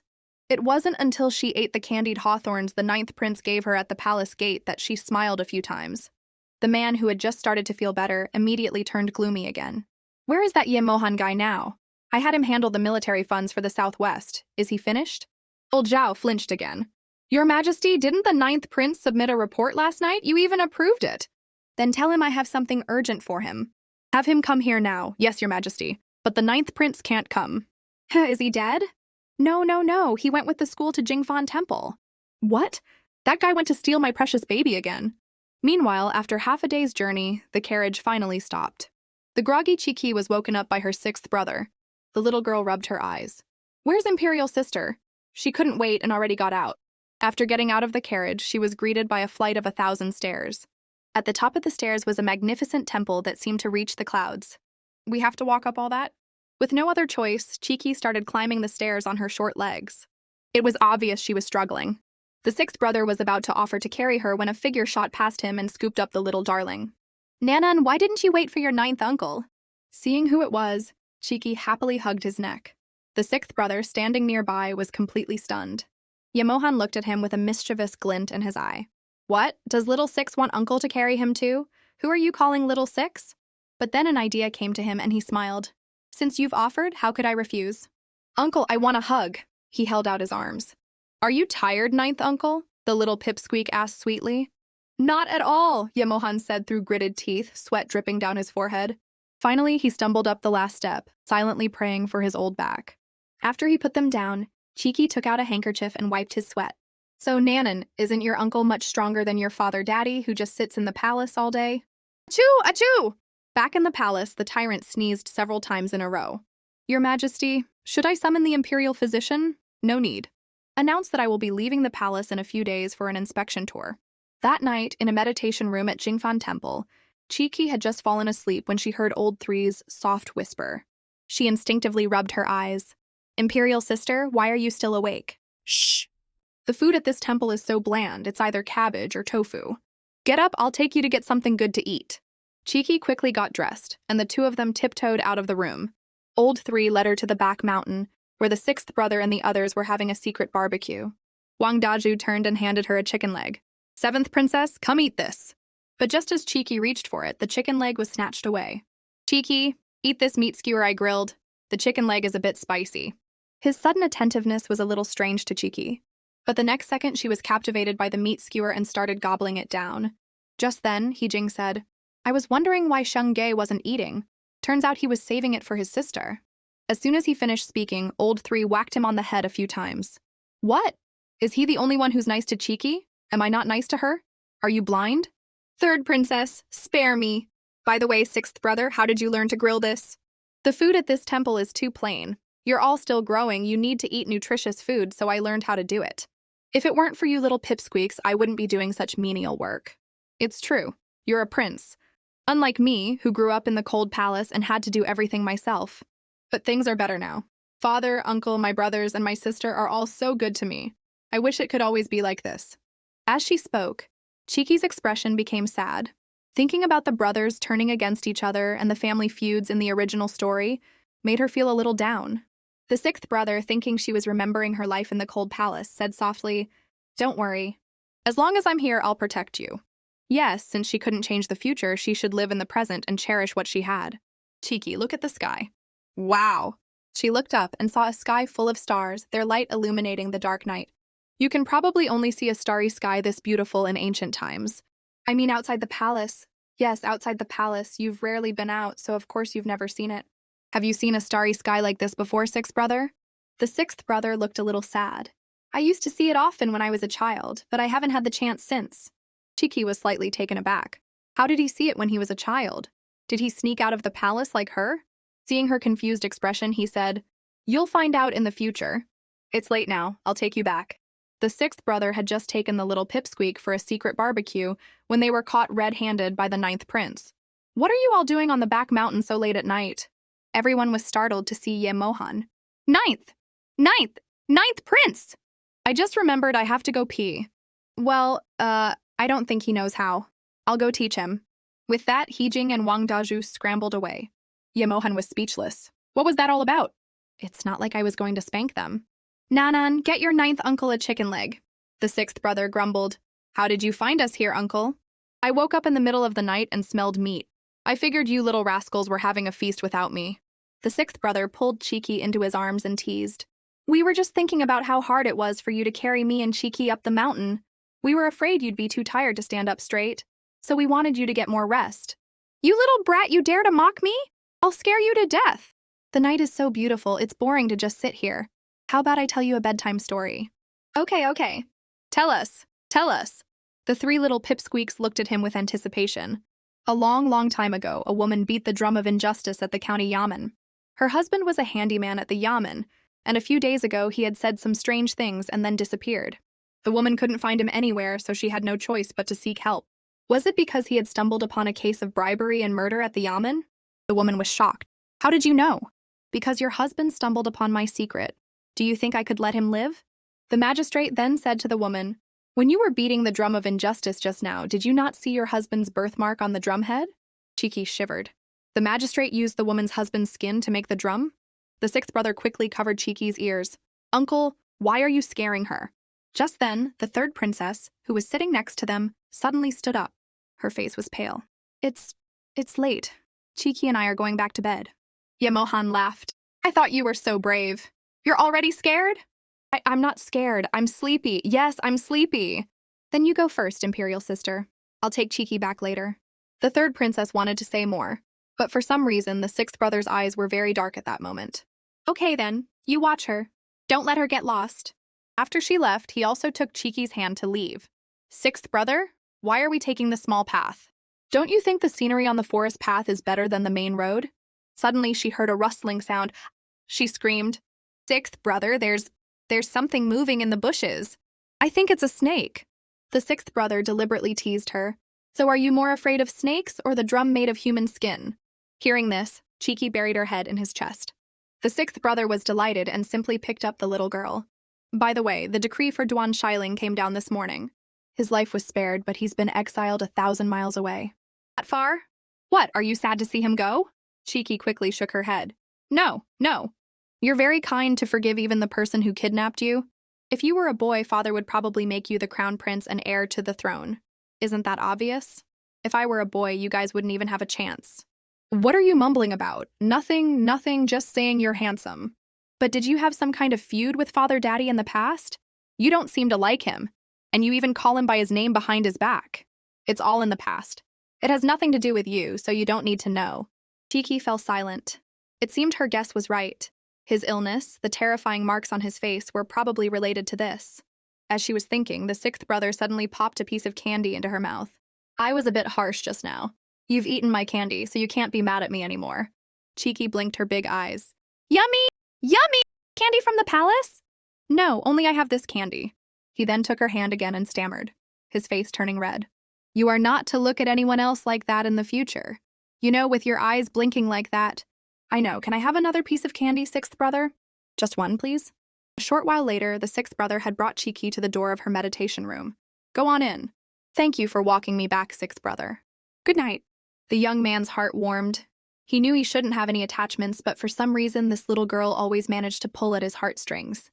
Just then, it started to rain, and the drops fell on his confused face. It felt like Cheeky was learning more and more. Should he keep getting closer to her? Suddenly, a hand landed on his shoulder from behind. The poison in your body is acting up more and more frequently, and the medicine is becoming less and less effective. Now that you've started down this path, you can't have any weaknesses. That girl, you must get rid of her soon. As soon as Cheeky entered, she heard the patter of rain outside. Thinking that he probably hadn't gone far, she was about to call him in to wait out the rain. But just then, the third princess suddenly covered her mouth from behind. Someone's coming. Let's get back in bed. Cheeky followed her and crawled into the covers. Imperial sister, who's here? It doesn't sound like the monks doing their rounds. I didn't see any candlelight. I'm afraid it's a bad guy. Let's wait and see. Suddenly, the door creaked open. Cheeky quickly closed her eyes and pretended to be asleep. As the footsteps got closer, she trembled with nervousness. Oh no, is it an assassin? What kind of luck do I have? I just got kidnapped. What are you thinking about now? A familiar voice broke through her frantic thoughts. She immediately threw back the covers. Sixth brother! The young man took off his wet outer robe. It's raining too hard. I can't leave. I'll go back when it lets up. What were you thinking about just now? Nothing. Just, Imperial sister said that. She turned her head, and the third princess, who had just been talking about waiting and seeing, was already fast asleep. Seeing this, Cheeky didn't say anything more. Instead, she patted the bed. Why don't we squeeze in and sleep together? It's not going to stop raining anytime soon. You want me to sleep with you? What's wrong? You don't want to? What's the big deal? We're both kids, and this meditation room is co-ed anyway. Besides, you and I are good friends. Hearing this, the sixth brother's face turned red.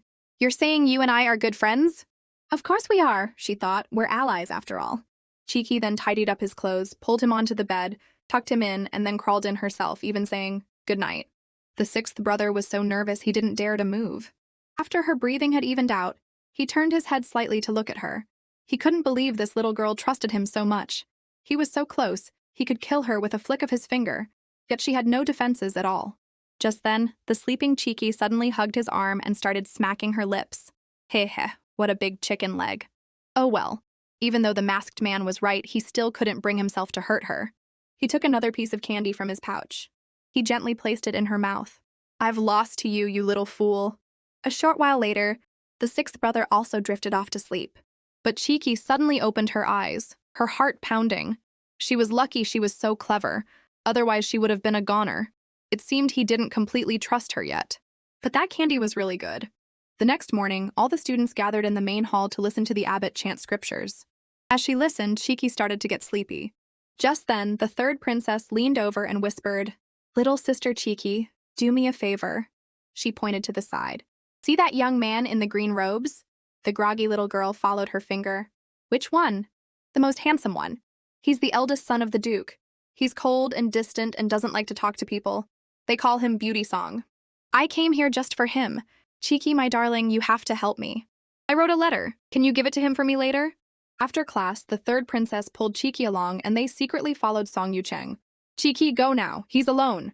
But before Cheeky could take 2 steps, a group of female students swarmed him. Young master, this is my handkerchief. Young master, this is the sachet I embroidered for you. Imperial sister, should we still go? Of course, they're just a bunch of butterflies. But I think he's just average. He's not as handsome as sixth brother. Do you really have to like him? Hearing this, the third princess quickly denied it. Who? Who said I like him? I don't like him at all. Seeing her reaction, Cheeky knew the truth. I'll go deliver it for you, but I can't guarantee anything. With that, Cheeky pushed her way through the crowd of butterflies, but she was too short and couldn't even reach their waists. Just then, Song Yucheng's attendant came running over, skillfully blocking the young master.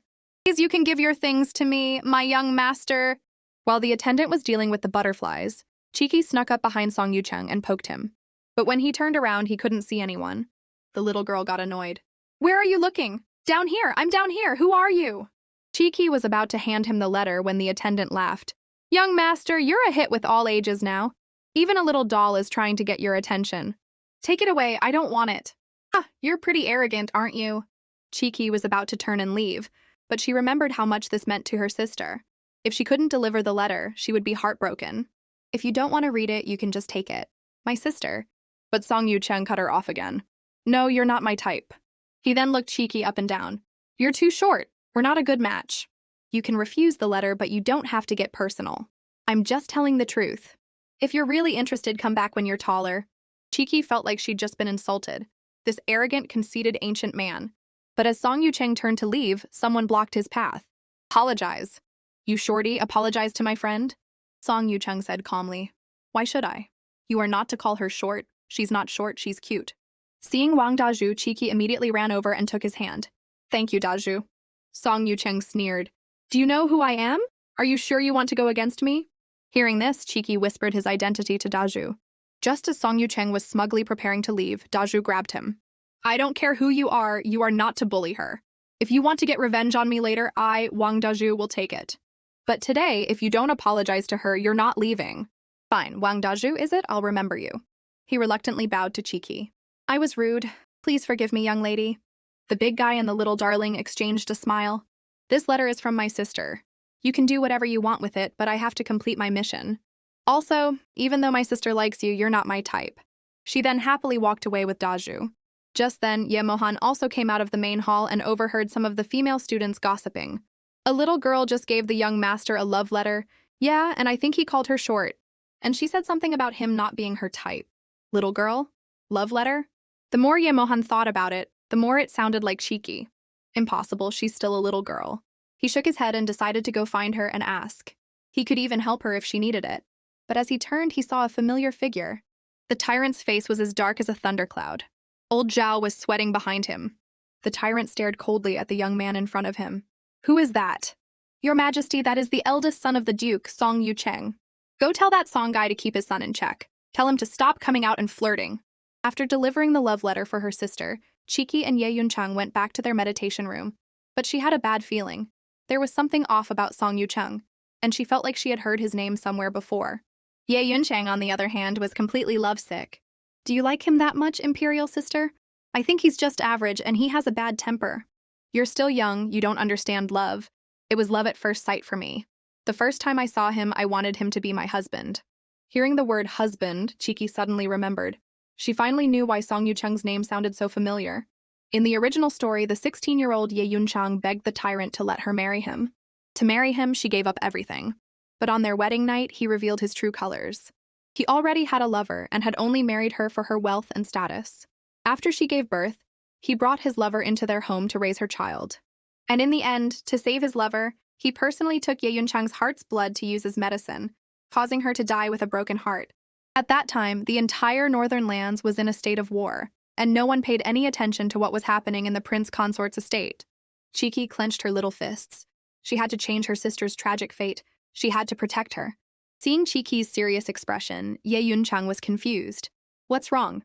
Is there something wrong with Song Yucheng? You have to trust me, Imperial sister. He's not good enough for you.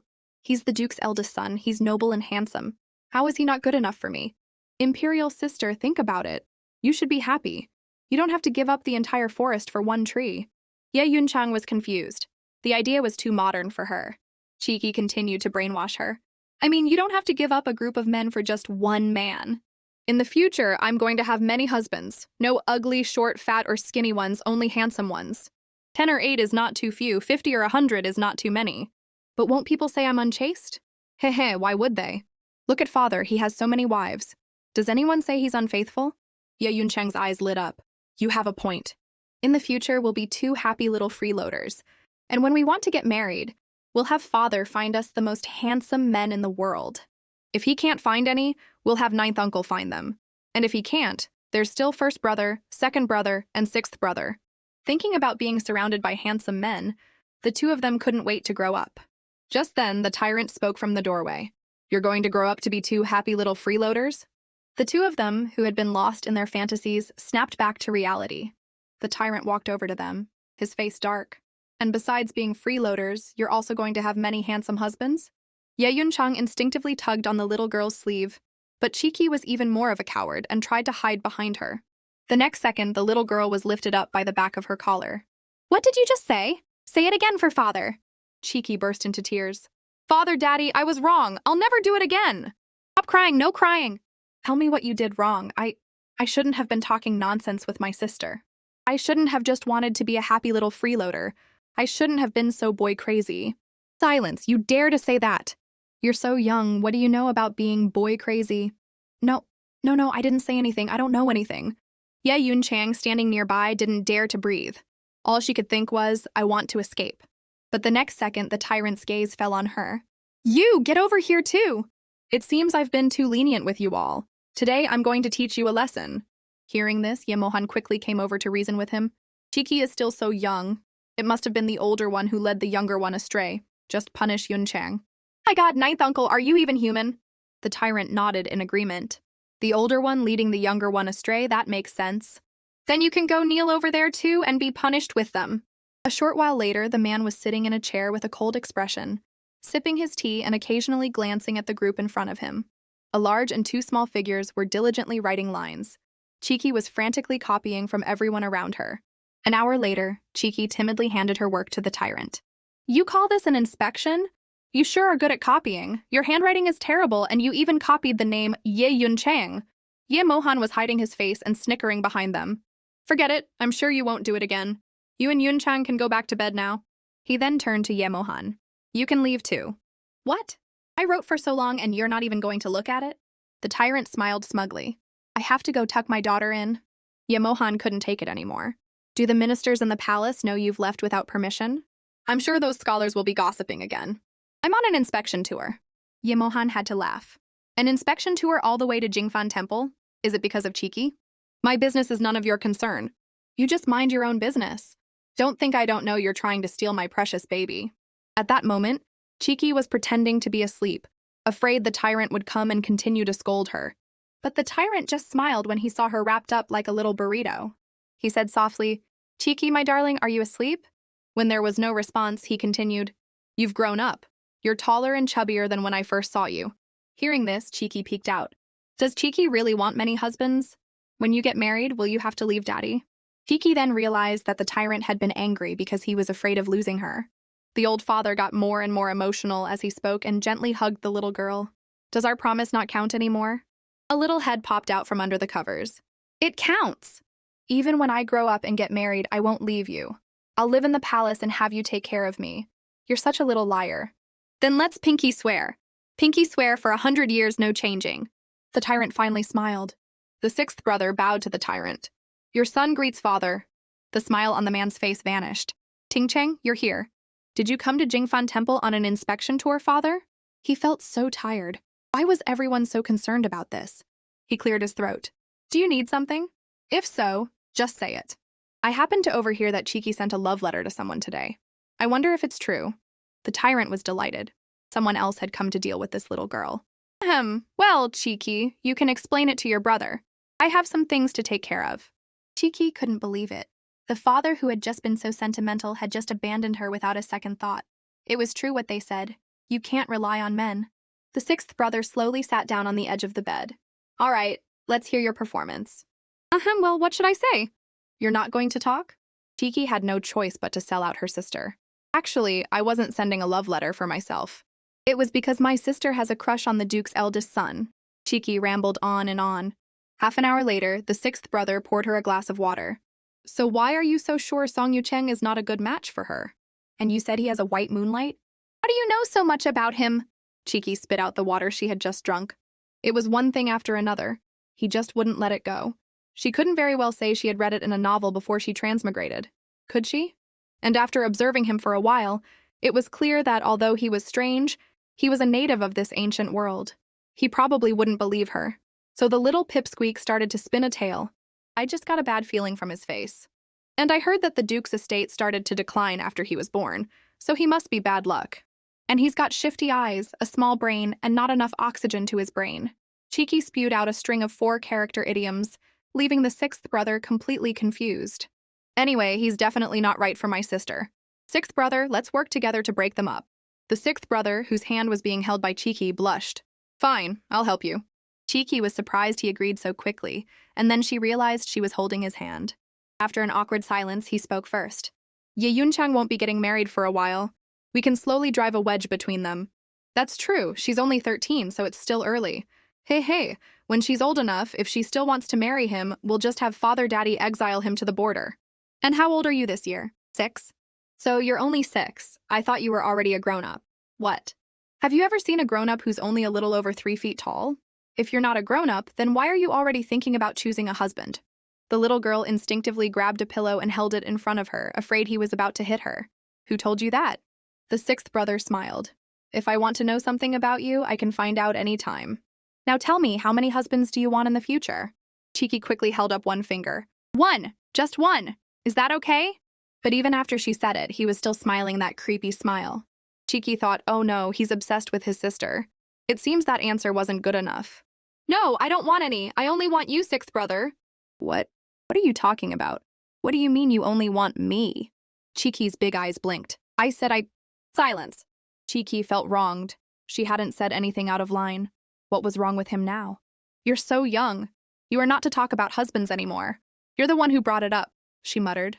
He ignored her and put the pillow back on the bed. Then, to her surprise, he lay down and told her to go to sleep.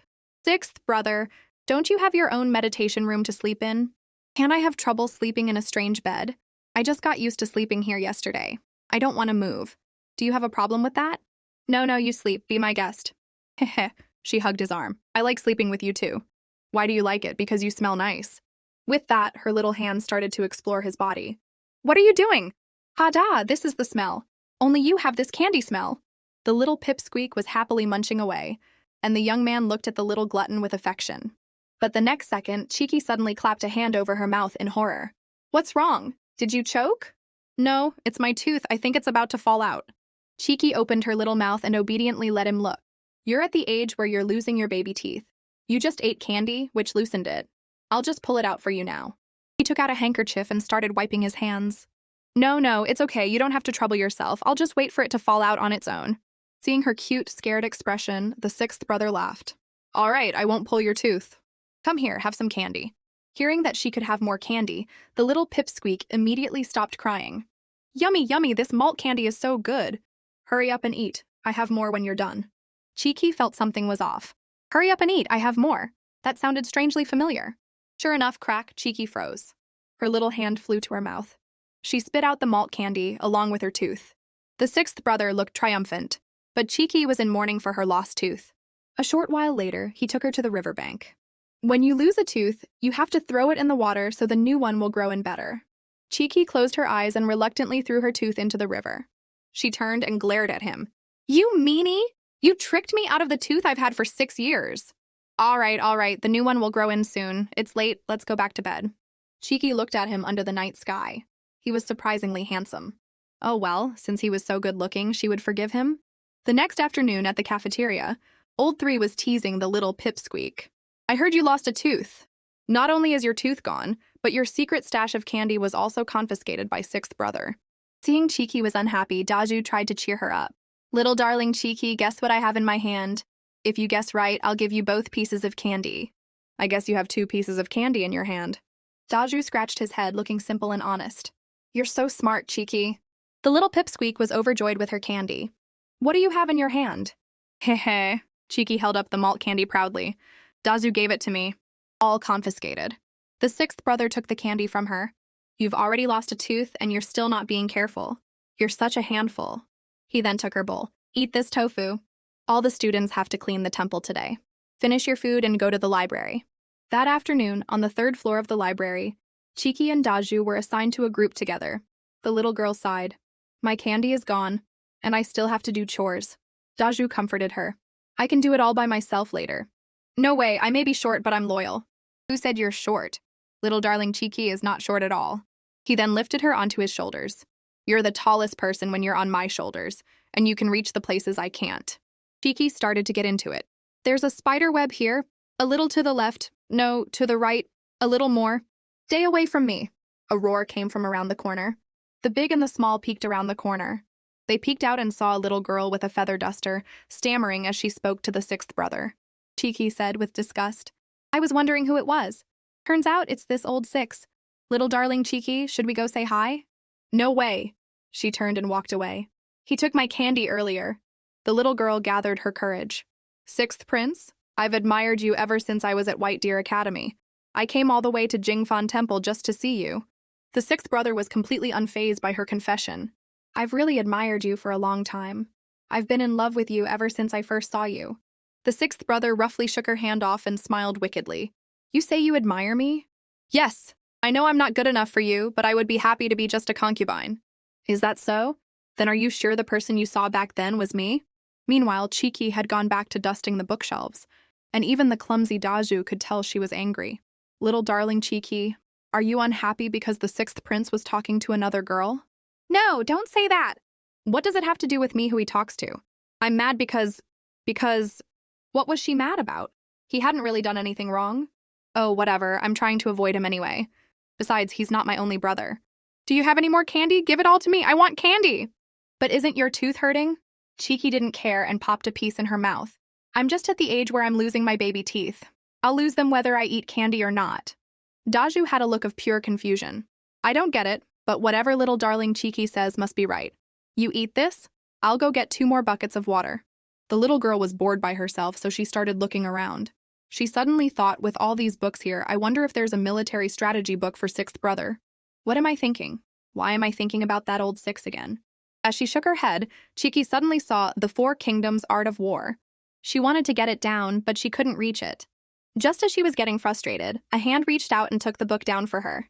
The little girl turned to say thank you, but was greeted by the familiar and annoying face of her sixth brother. She turned her head away in a huff. Isn't he supposed to be flirting with that female classmate? What's he doing here? Little girl, you don't even greet me when you see me now?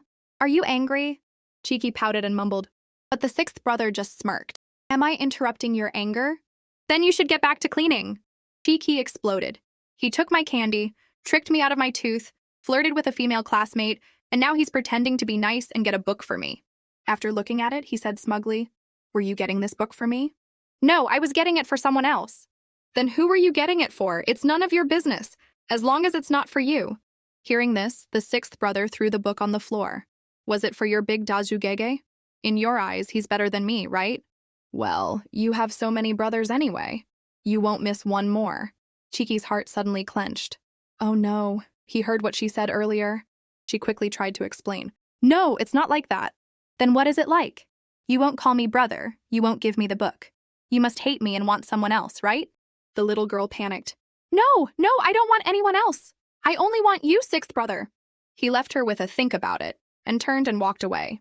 This made Chiki think that he was really angry this time. But something felt off. She was the one who was angry first. How did she end up being the one in the wrong? Meanwhile, Old Three had been punished by the tyrant for writing a love letter and had to copy the palace rules 3 times. She had been copying day and night for 6 days, and her hand was about to fall off. But she was finally done. She was never writing a love letter again in her life.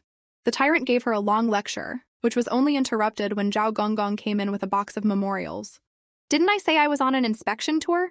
Why are you still bringing me so many memorials? Your Majesty, the Prime Minister said these are all urgent matters, so they were sent by express courier. The tyrant slammed his hand on the table, and old Zhao instinctively dropped to his knees. Where's Yamohan? Get him in here, he stammered. The 9th prince. He went down the mountain early this morning. He said he was going to inspect the common people. Heh, he sure has a comfortable life. He's either teasing my daughter or going for a stroll down the mountain. Pass the order, when he comes back today, no one is to open the gate for him. If he tries to climb the wall, break his legs. Father Daddy! Old Zhao was overjoyed his savior had arrived. Chiki poked her little head in. Are you busy, Daddy? Not at all, not at all. Come here, Cheeky, let Daddy hold you. Why are you here? Have you had dinner yet? I've eaten. I came to discuss something with you. I want to participate in the treasure hunt tomorrow. All the students have to participate, and we have to stay on the back mountain for 2 days and 1 night. But I'm too young, so Chin Taifu said I need your permission. I know about this. Even though it's in pairs, the back mountain is still not safe. Do you really want to go? Cheeky nodded frantically. I really want to. You want to go? Are you sure you're not scared? There are wild beasts and wolves on the back mountain. The little girl puffed out her chest. Scared? I'm your daughter. The tyrant burst out laughing. That's my girl. Yay, yay, so you agree? You've already said so, how can I say no? But you can participate, but you can't push yourself. If you want to come out, just send up a signal, understand? Okay. You can count on me, Father Daddy. After Cheeky left, the tyrant immediately gave an order. Triple the number of secret guards on the back mountain tomorrow. We must ensure her safety. That night, in the meditation room, you're not going, Imperial sister? No. I've been to Jingfan Temple twice, but I've never participated in that activity. Why not, you don't know? Old 3 mysteriously leaned in close to the little girl's ear. The back mountain is haunted. As she spoke, the 2 little girls burrowed under the covers. Something did happen on that back mountain. I heard that many years ago, the mountain was haunted, so a monk from the temple went to exorcise the ghost. But on the hillside, he met a young woman, and they fell in love. Interrupt! The young woman said she was a hunter's wife and was waiting for her husband to come back and take her home. The monk, seeing that she was a weak woman alone, offered to wait with her, but they waited for 7 days and not a single soul appeared. On the 8th day, the old monk finally couldn't take it anymore and asked the young woman, "We've been waiting for 8 days. Why hasn't your husband come yet?" The woman slowly turned her head and said, "Yes, I've been waiting for 200 years and he still hasn't come." Old 3 was completely unprepared and screamed in terror. The little girl just held up a candle and laughed. I heard that story when I was little. You little pipsqueak, how old do you think you are? You are little right now. Am I? I meant I heard it in my past life. Now we'll draw lots. The 2 with the same number will be a team. Imperial sister, I'm 26, I'm 13, it seems we'll be separated. Just as Cheeky was complaining that Chin Taifu didn't even rig the draw for her, someone tapped her from behind. She turned and saw Hejing. Thinking about his delicious barbecue, she got excited again. Are you 26 too? Hejing said excitedly. You and your 6th brother are really fated to be together. He's also number 26. Cheeky was speechless. Just then, she saw the 6th brother in the distance, holding the number 26 slip of paper, looking at her calmly. As he walked closer, her heart pounded. Of all the people to be paired with, why did it have to be him? Why haven't you tied your leggings? Tie what? What's wrong? Just then, he knelt down. We're going up the mountain soon. You should tie up your clothes so it's easier to move. Cheeky was taken aback. Was he not angry anymore? Where's your luggage? My sister has it for me. So she's going to eat your meals for you two. Go get it back. I'll go. As Cheeky went to find her sister, she overheard some of the female students whispering. Did you hear? The female student who was cleaning with the 6th prince yesterday went crazy. She said she saw a ghost and was sent back this morning. As Cheeky was listening intently, her sister came running over out of breath. You're so short, but you run so fast. I've been looking all over for you. Here's your luggage. Thanks, Imperial sister. Did you hear what they said about the female student who went crazy? What crazy female student? The one who confessed to 6th brother yesterday and was cleaning with him? They said she went crazy? It's nothing, her sister said, patting her shoulder. Your 6th brother doesn't get along with anyone. He probably dressed up as a ghost to scare her. Just then a ghostly voice came from behind them. It took you this long to get a bag? He took the little girl's bag. Let's go. It's time to go up the mountain. I'm leaving, Imperial sister. Old 3 pointed at him fiercely. You old 6, you better take care of her. 6th brother, can you slow down? My legs are short, I can't keep up. He looked back at her. Who's your brother? Don't just call anyone that. Oh no, he was still angry. This wasn't good. The little girl cautiously tugged on his sleeve. Don't be mad, 6th brother. I was wrong to say those things yesterday. Then tell me why you said them. Let's hear your excuses. Well, because... Seeing her stammering, he lost his patience. If you don't want to say it, then don't. I won't ask you again. And don't call me brother anymore. Besides, you have so many brothers, you won't miss one more. No, that's not it. I was just angry. You're the only brother I care about. As soon as she finished speaking, he knelt in front of her. Do you know how much those words mean? Cheeky nodded. I know. You little girl, you don't know anything. Sometimes I can't tell if you're pretending to be dumb or if you really are.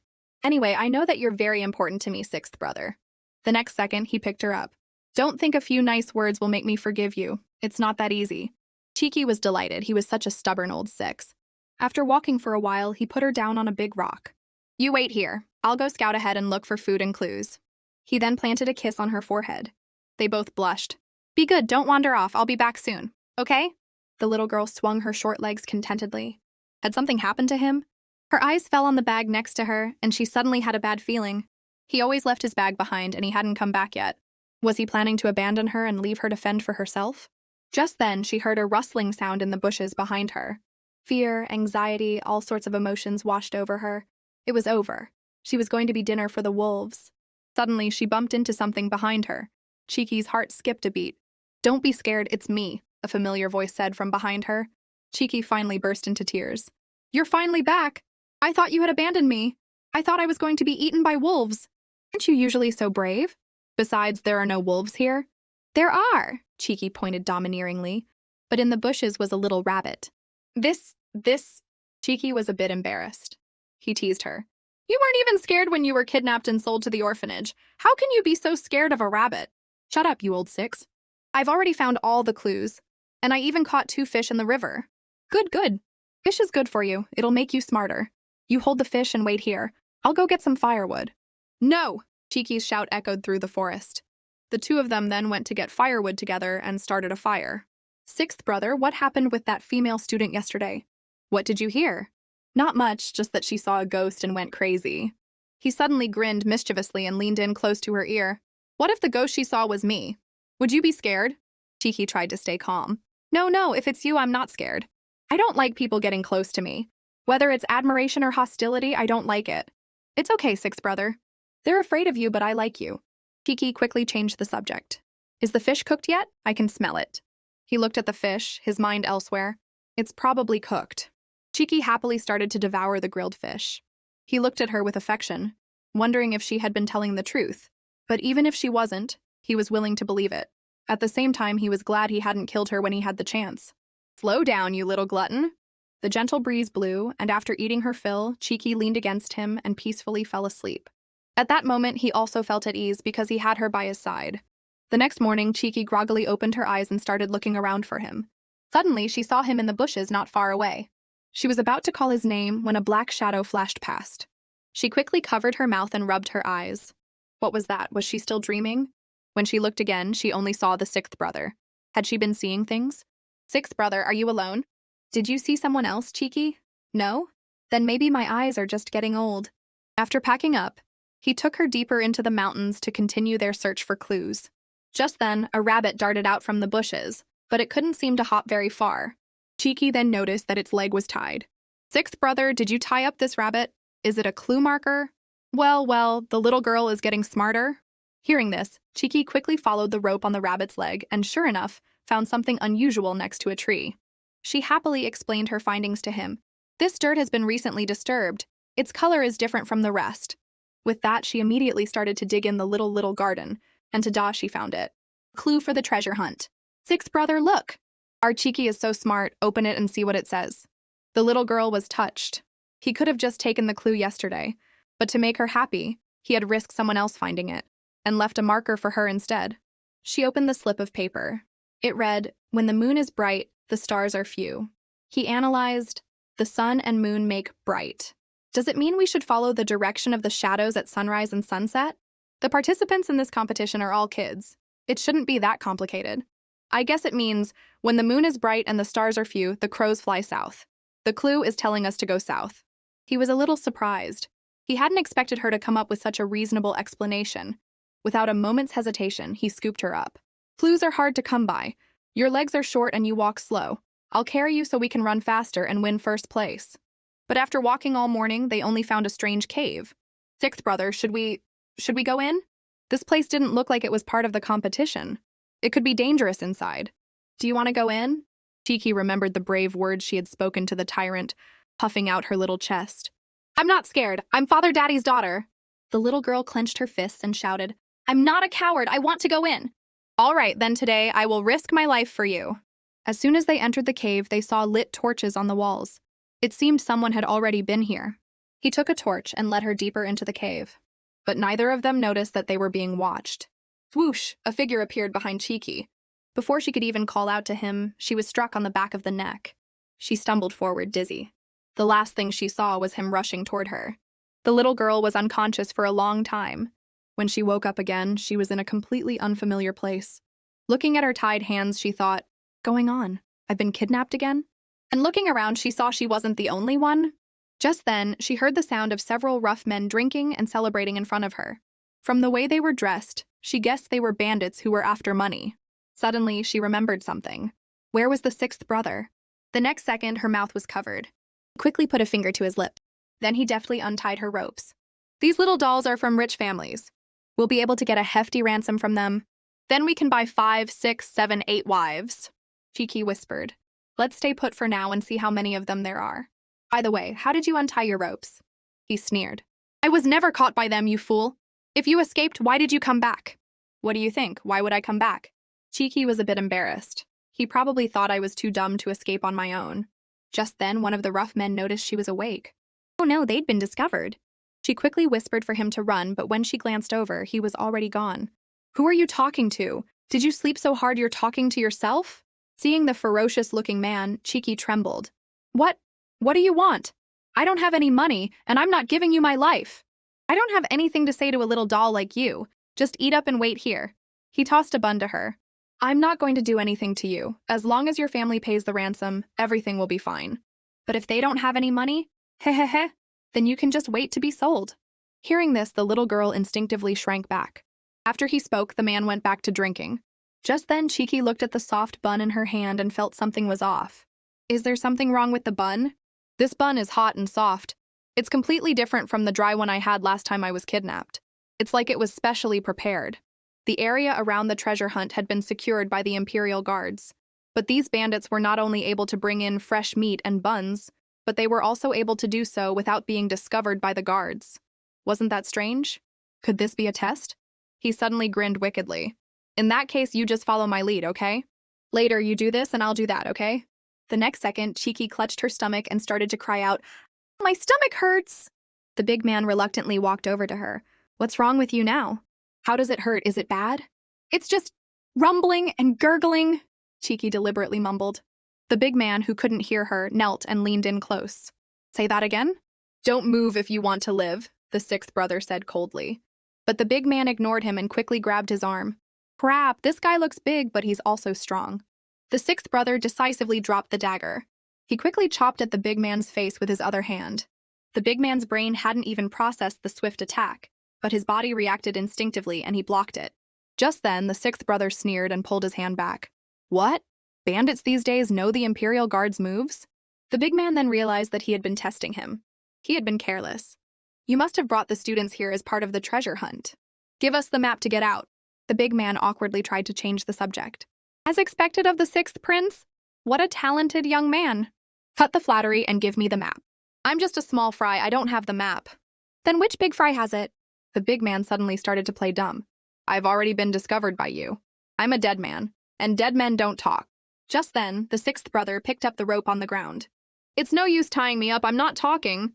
Seeing that the big man was uncooperative, the little girl started to look around the cave and finally her eyes landed on the rabbit in the cage. Wasn't that the rabbit he had used as a clue marker before? So the rabbit was part of their plan too. "Mister, do you like rabbits too?" The big man nodded. "Yeah, why?" Cheeky suddenly had a wicked look on her face. Heh. Then I'm going to have to pet it. Hard." The big man suddenly had a bad feeling. "You, be gentle." "Oh, you're so cute, little rabbit. If you don't give me the map, I'll strangle it right now and make spicy rabbit heads." Hearing this, both the sixth brother and the big man tensed up. "You're so cruel. Rabbits are so cute. How can you eat a rabbit?" She started to count down. 3, 2, wait, I'll give you the map. Just let him go. Let the rabbit go. Deal. 1 hand for the map, 1 hand for the rabbit. After getting the map, Cheeky put the terrified rabbit back in its cage. The sixth brother quickly started to memorize the route. Just before they left, the little girl gave the spicy rabbit head a wicked look. He teased her, "If you like it so much, you can take it with you." "Nah, it's not nice to take what someone else likes." "You're being so righteous now." "Well, it's because you taught me well, sixth brother. Besides, I wasn't really going to strangle the rabbit. I was just scaring him." Before long, the two of them had left the cave. "This time you saved me, Cheeky. You did a good job." Hey. I'll always protect you, sixth brother. Who? Who needs a little girl to protect them? He suddenly ran off, embarrassed, leaving Cheeky completely confused. The two of them then walked to a river and decided to spend the night there. I'll go find some fruit. You stay here by the fire and don't go in the water, you hear me? Why? You're getting fruit so I can go in the water and catch fish. You? With your little body, are you going to catch the fish? Or is the fish going to catch you? Who are you looking down on? With that, Cheeky rolled up her sleeves. Look at these muscles, they're solid. You call those muscles? Look at yourself. You're like a little sprout. Anyway, you remember what I said.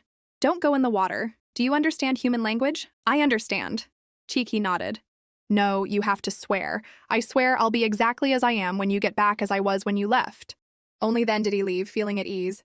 But as soon as he was gone, the little girl looked at the river with a wicked expression. A short while later, the sky started to get dark. When he came back with the fruit, the first thing he did was question her. Did you go in the water? Cheeky's eyes darted around nervously. I didn't. I haven't moved an inch. Hold out your hand. My hand? What about my hand? There's nothing wrong with my hand. He didn't say anything more. He put down the fruit. He sat down next to her with a serious expression. The little girl sighed. It seemed she couldn't fool him. She pitifully held out her little finger, with a crab still attached to it. Sixth brother, if I told you it ran ashore and pinched my finger all by itself, would you believe me? What do you think? I was wrong. I lied. I went in the river and I got pinched by a crab. Give me your hand. His face was terrifyingly dark. Cheeky timidly held out her hand, crab and all. He pinched the crab's belly with 2 fingers and squeezed, and the crab finally released its claw. The whole time, he didn't say a word. Cheeky knew he was really angry, so she quickly started to act cute. I was wrong. I'll be good from now on. Don't be mad, sixth brother. He coldly shook her hand off. You can eat the fruit yourself. After you're done, go to sleep. I'll keep watch. With that, he went to lie down in a tree by himself, sulking, and planning to teach the little girl a lesson by ignoring her all night. In the middle of the night, the campfire crackled. The sleeping little girl suddenly started to whimper, covered in sweat. Sixth brother, it hurts. It hurts so much. He immediately jumped down and rushed to her side. What's wrong? Where does it hurt? Cheeky clutched her stomach. Here. It hurts here. Don't move, let me see. He gently pressed on her stomach. Is it here or here? Just then, he suddenly saw her wet little shoes and guessed the cause of her pain. He took off her shoes and started to rub her little feet with his warm hands. The water is still cold in April. You went in the water and caught a chill. Of course your stomach hurts. Cheeky shyly buried her head in the blanket. You're hiding now? Weren't you so happy when you were catching crabs earlier? The little girl started to cry. I was wrong. If it didn't hurt, you wouldn't learn your lesson. Just bear with it. I'm sorry, sixth brother, I'm holding you back. The little girl suddenly moved closer to him, and the young man's face turned red as he looked away. What do you mean, holding me back? You could have easily gotten out of this mountain by yourself, but now, because of me, you probably won't get first place. Hearing this, the young man smiled and stopped what he was doing. Is getting first place that important? Isn't it? You came to this competition. Don't you want to be first? There are all kinds of roles in the world. If you only focus on moving forward, you'll miss the beauty right in front of you. And for me, what's in front of me is much more important than getting first place. Little girl, look! The sun was slowly rising from behind the mountains, and the morning light was spreading across the land, warming their bodies and souls. Thank you, sixth brother. Thank me for what? Thank you for trusting me. Thank you for always being with me. And thank you for... You don't have to say it, I understand. Meanwhile, old 3, Dazu, and the others had already reached the finish line. Strange, why isn't little darling Cheeky back yet? Speak of the devil. As soon as she finished speaking, she turned and saw Cheeky and her sixth brother. Cheeky, my darling, you're finally out. Old 3 said, standing up with Heejing's help. Imperial sister, what happened to your leg? Did you get bitten by a wild beast? Is it broken? Is it serious? Cheeky was very worried. Old 3 looked at Heejing awkwardly. You tell her.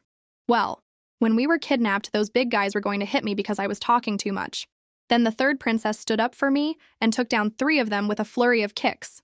What? Cheeky was shocked. She kicked so hard she broke her leg? No, no! Heejing quickly waved his hands. Her leg? When we were leaving the cave, she was so excited that she didn't see the rock in front of her and tripped and twisted her ankle. You brat! I only told you to tell the first part. Who told you to tell the second part? I'm going to beat you up. Sixth brother, I feel like their relationship has changed. It seems they've been through a lot in the last 2 days. This is a good way to distract Ye Yunchang, isn't it? Just then, Chin Taifu came over from the distance. Congratulations! Your three teams are the top three in this competition. Most of the students were wiped out in the kidnapping round. The six of you are brave and resourceful, a model for us all. As a reward, you will have a one-day trip to the Lantern Festival. Here are your passes and travel money. You must be back at Jingfan Temple before morning class tomorrow. Yay! We get to go out and play. The streets below the mountain were bustling with people. I've already done my research. The market town at the foot of Jingfan Temple has no curfew and is the most prosperous. Tell us, what's good to eat? Spicy rabbit heads, of course. We have to eat our fill today. Let's go, let's eat until we're sick of it. Imperial sister, are you sure your foot is okay? Do you want me to help you? It's fine, it was never a big deal, it was just He Jing being a worrywart. Ahem. Cheeky had a mischievous look on her face. Imperial sister, I can see what's going on between you two. He's not just a little friend to you. No, there's nothing going on. He and I are, at most, like a big brother and a little brother. I could never like him. Oh, really? I never said you like him. Oh no, she'd been tricked. You little girl, I don't know what you're talking about. Let's go or we'll miss the rabbit heads. But just then, Heijing, who had just come back from buying something, saw her flustered expression. Why is your face so red? Are you sick? Is it hot? Let me fan you. Are you hungry? Are you thirsty? I brought a water bottle. Get lost. Faced with his barrage of questions, the flustered old three just kicked him. Okay, third princess. Call me if you need anything. Heijing's path to winning her heart was long and arduous. The sudden appearance of the sixth brother startled Cheeky. Little girl, I'm a little tired. I'm going back to sleep. You guys go on without me. You're not coming with us to eat spicy rabbit heads? No, he waved. Goodbye. See you at the temple. A short while later, in a private room at a restaurant, Heijing was diligently putting food in Ye Yunchang's bowl, while the little girl was slumped over, looking listless. Why aren't you eating? Weren't you the one who wanted spicy rabbit heads? I don't know why, but I suddenly don't have an appetite. Really? Is it because a certain someone didn't come?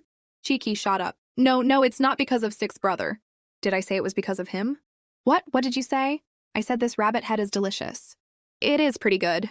Cheeky quickly changed the subject and shoved a rabbit head in her sister's mouth. Eat up. After we're done, let's go check out Father Daddy's private residence here. Father's not here today. Something came up at court, so we had to go back. Cheeky was confused. How do you know? Here, she pointed at Heijing, who was pouring tea. My father told me. I think there's a big ceremony at the Ministry of Rites after the New Year. That's why His Majesty went back. So that's it. Cheeky thought. It seems I was worrying for nothing. If Father's not here, where are you going to go? Then I'll go to Ninth Uncle's private residence. He's so idle, he must be free. Old Three shook her head. I'm not going, he doesn't like me anyway, I'll just go shopping by myself. Okay then, we'll meet back at the temple tonight. Cheeky went to Yemohan's courtyard. The old butler brought her to a pavilion to wait and thoughtfully poured her a cup of hot tea. The little girl drank her tea and looked around. Suddenly she heard what sounded like someone talking behind the rockery. Who was it? Was her uncle entertaining a guest? She tiptoed over to the rockery. I understand.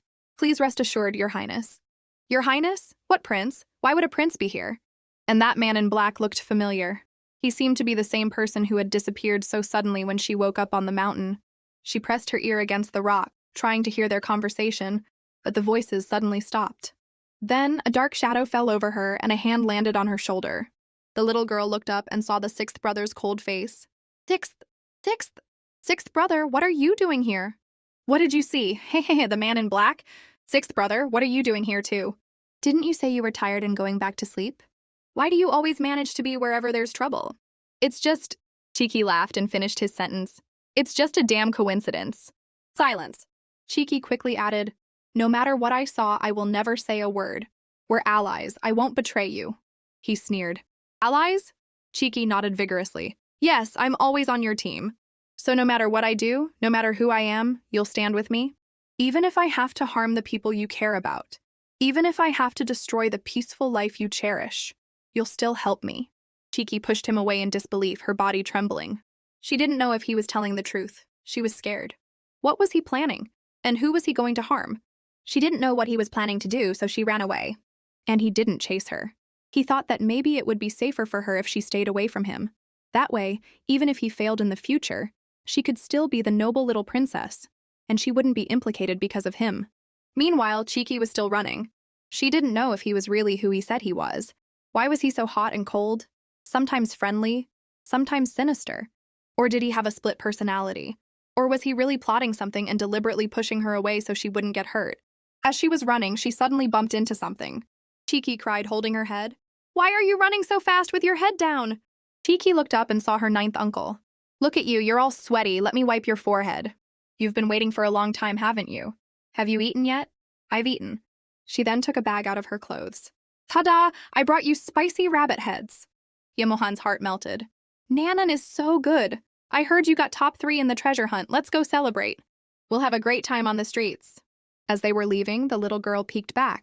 In the forest, a lonely figure was still standing there. On the street, Uncle that one, and that one.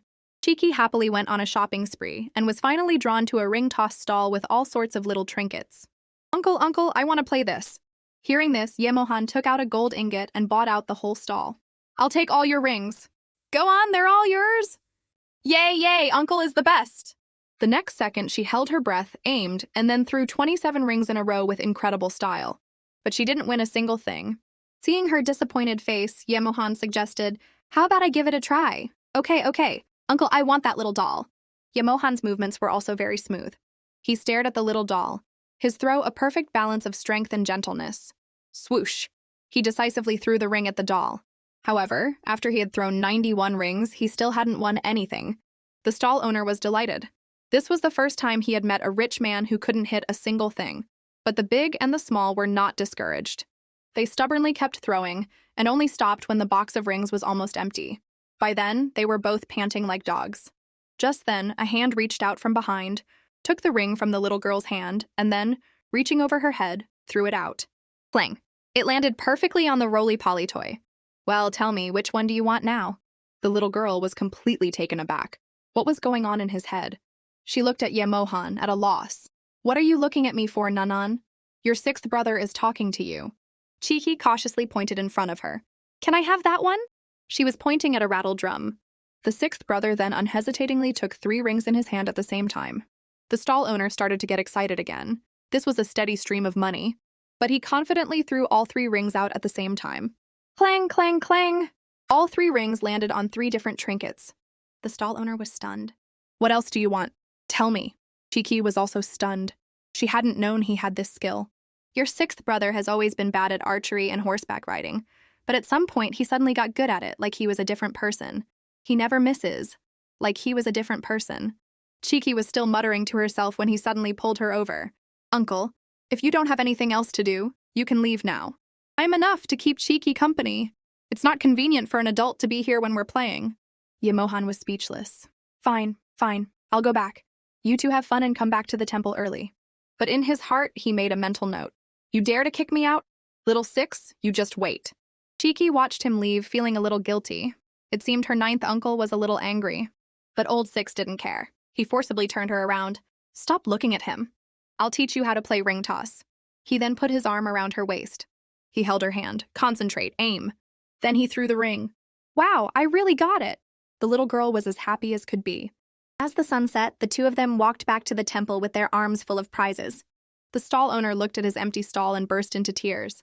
My fake antiques! The pouch my wife embroidered! As he cried, his sadness turned to anger. 2 little kids dare to ruin my business. Do they think I'm a pushover?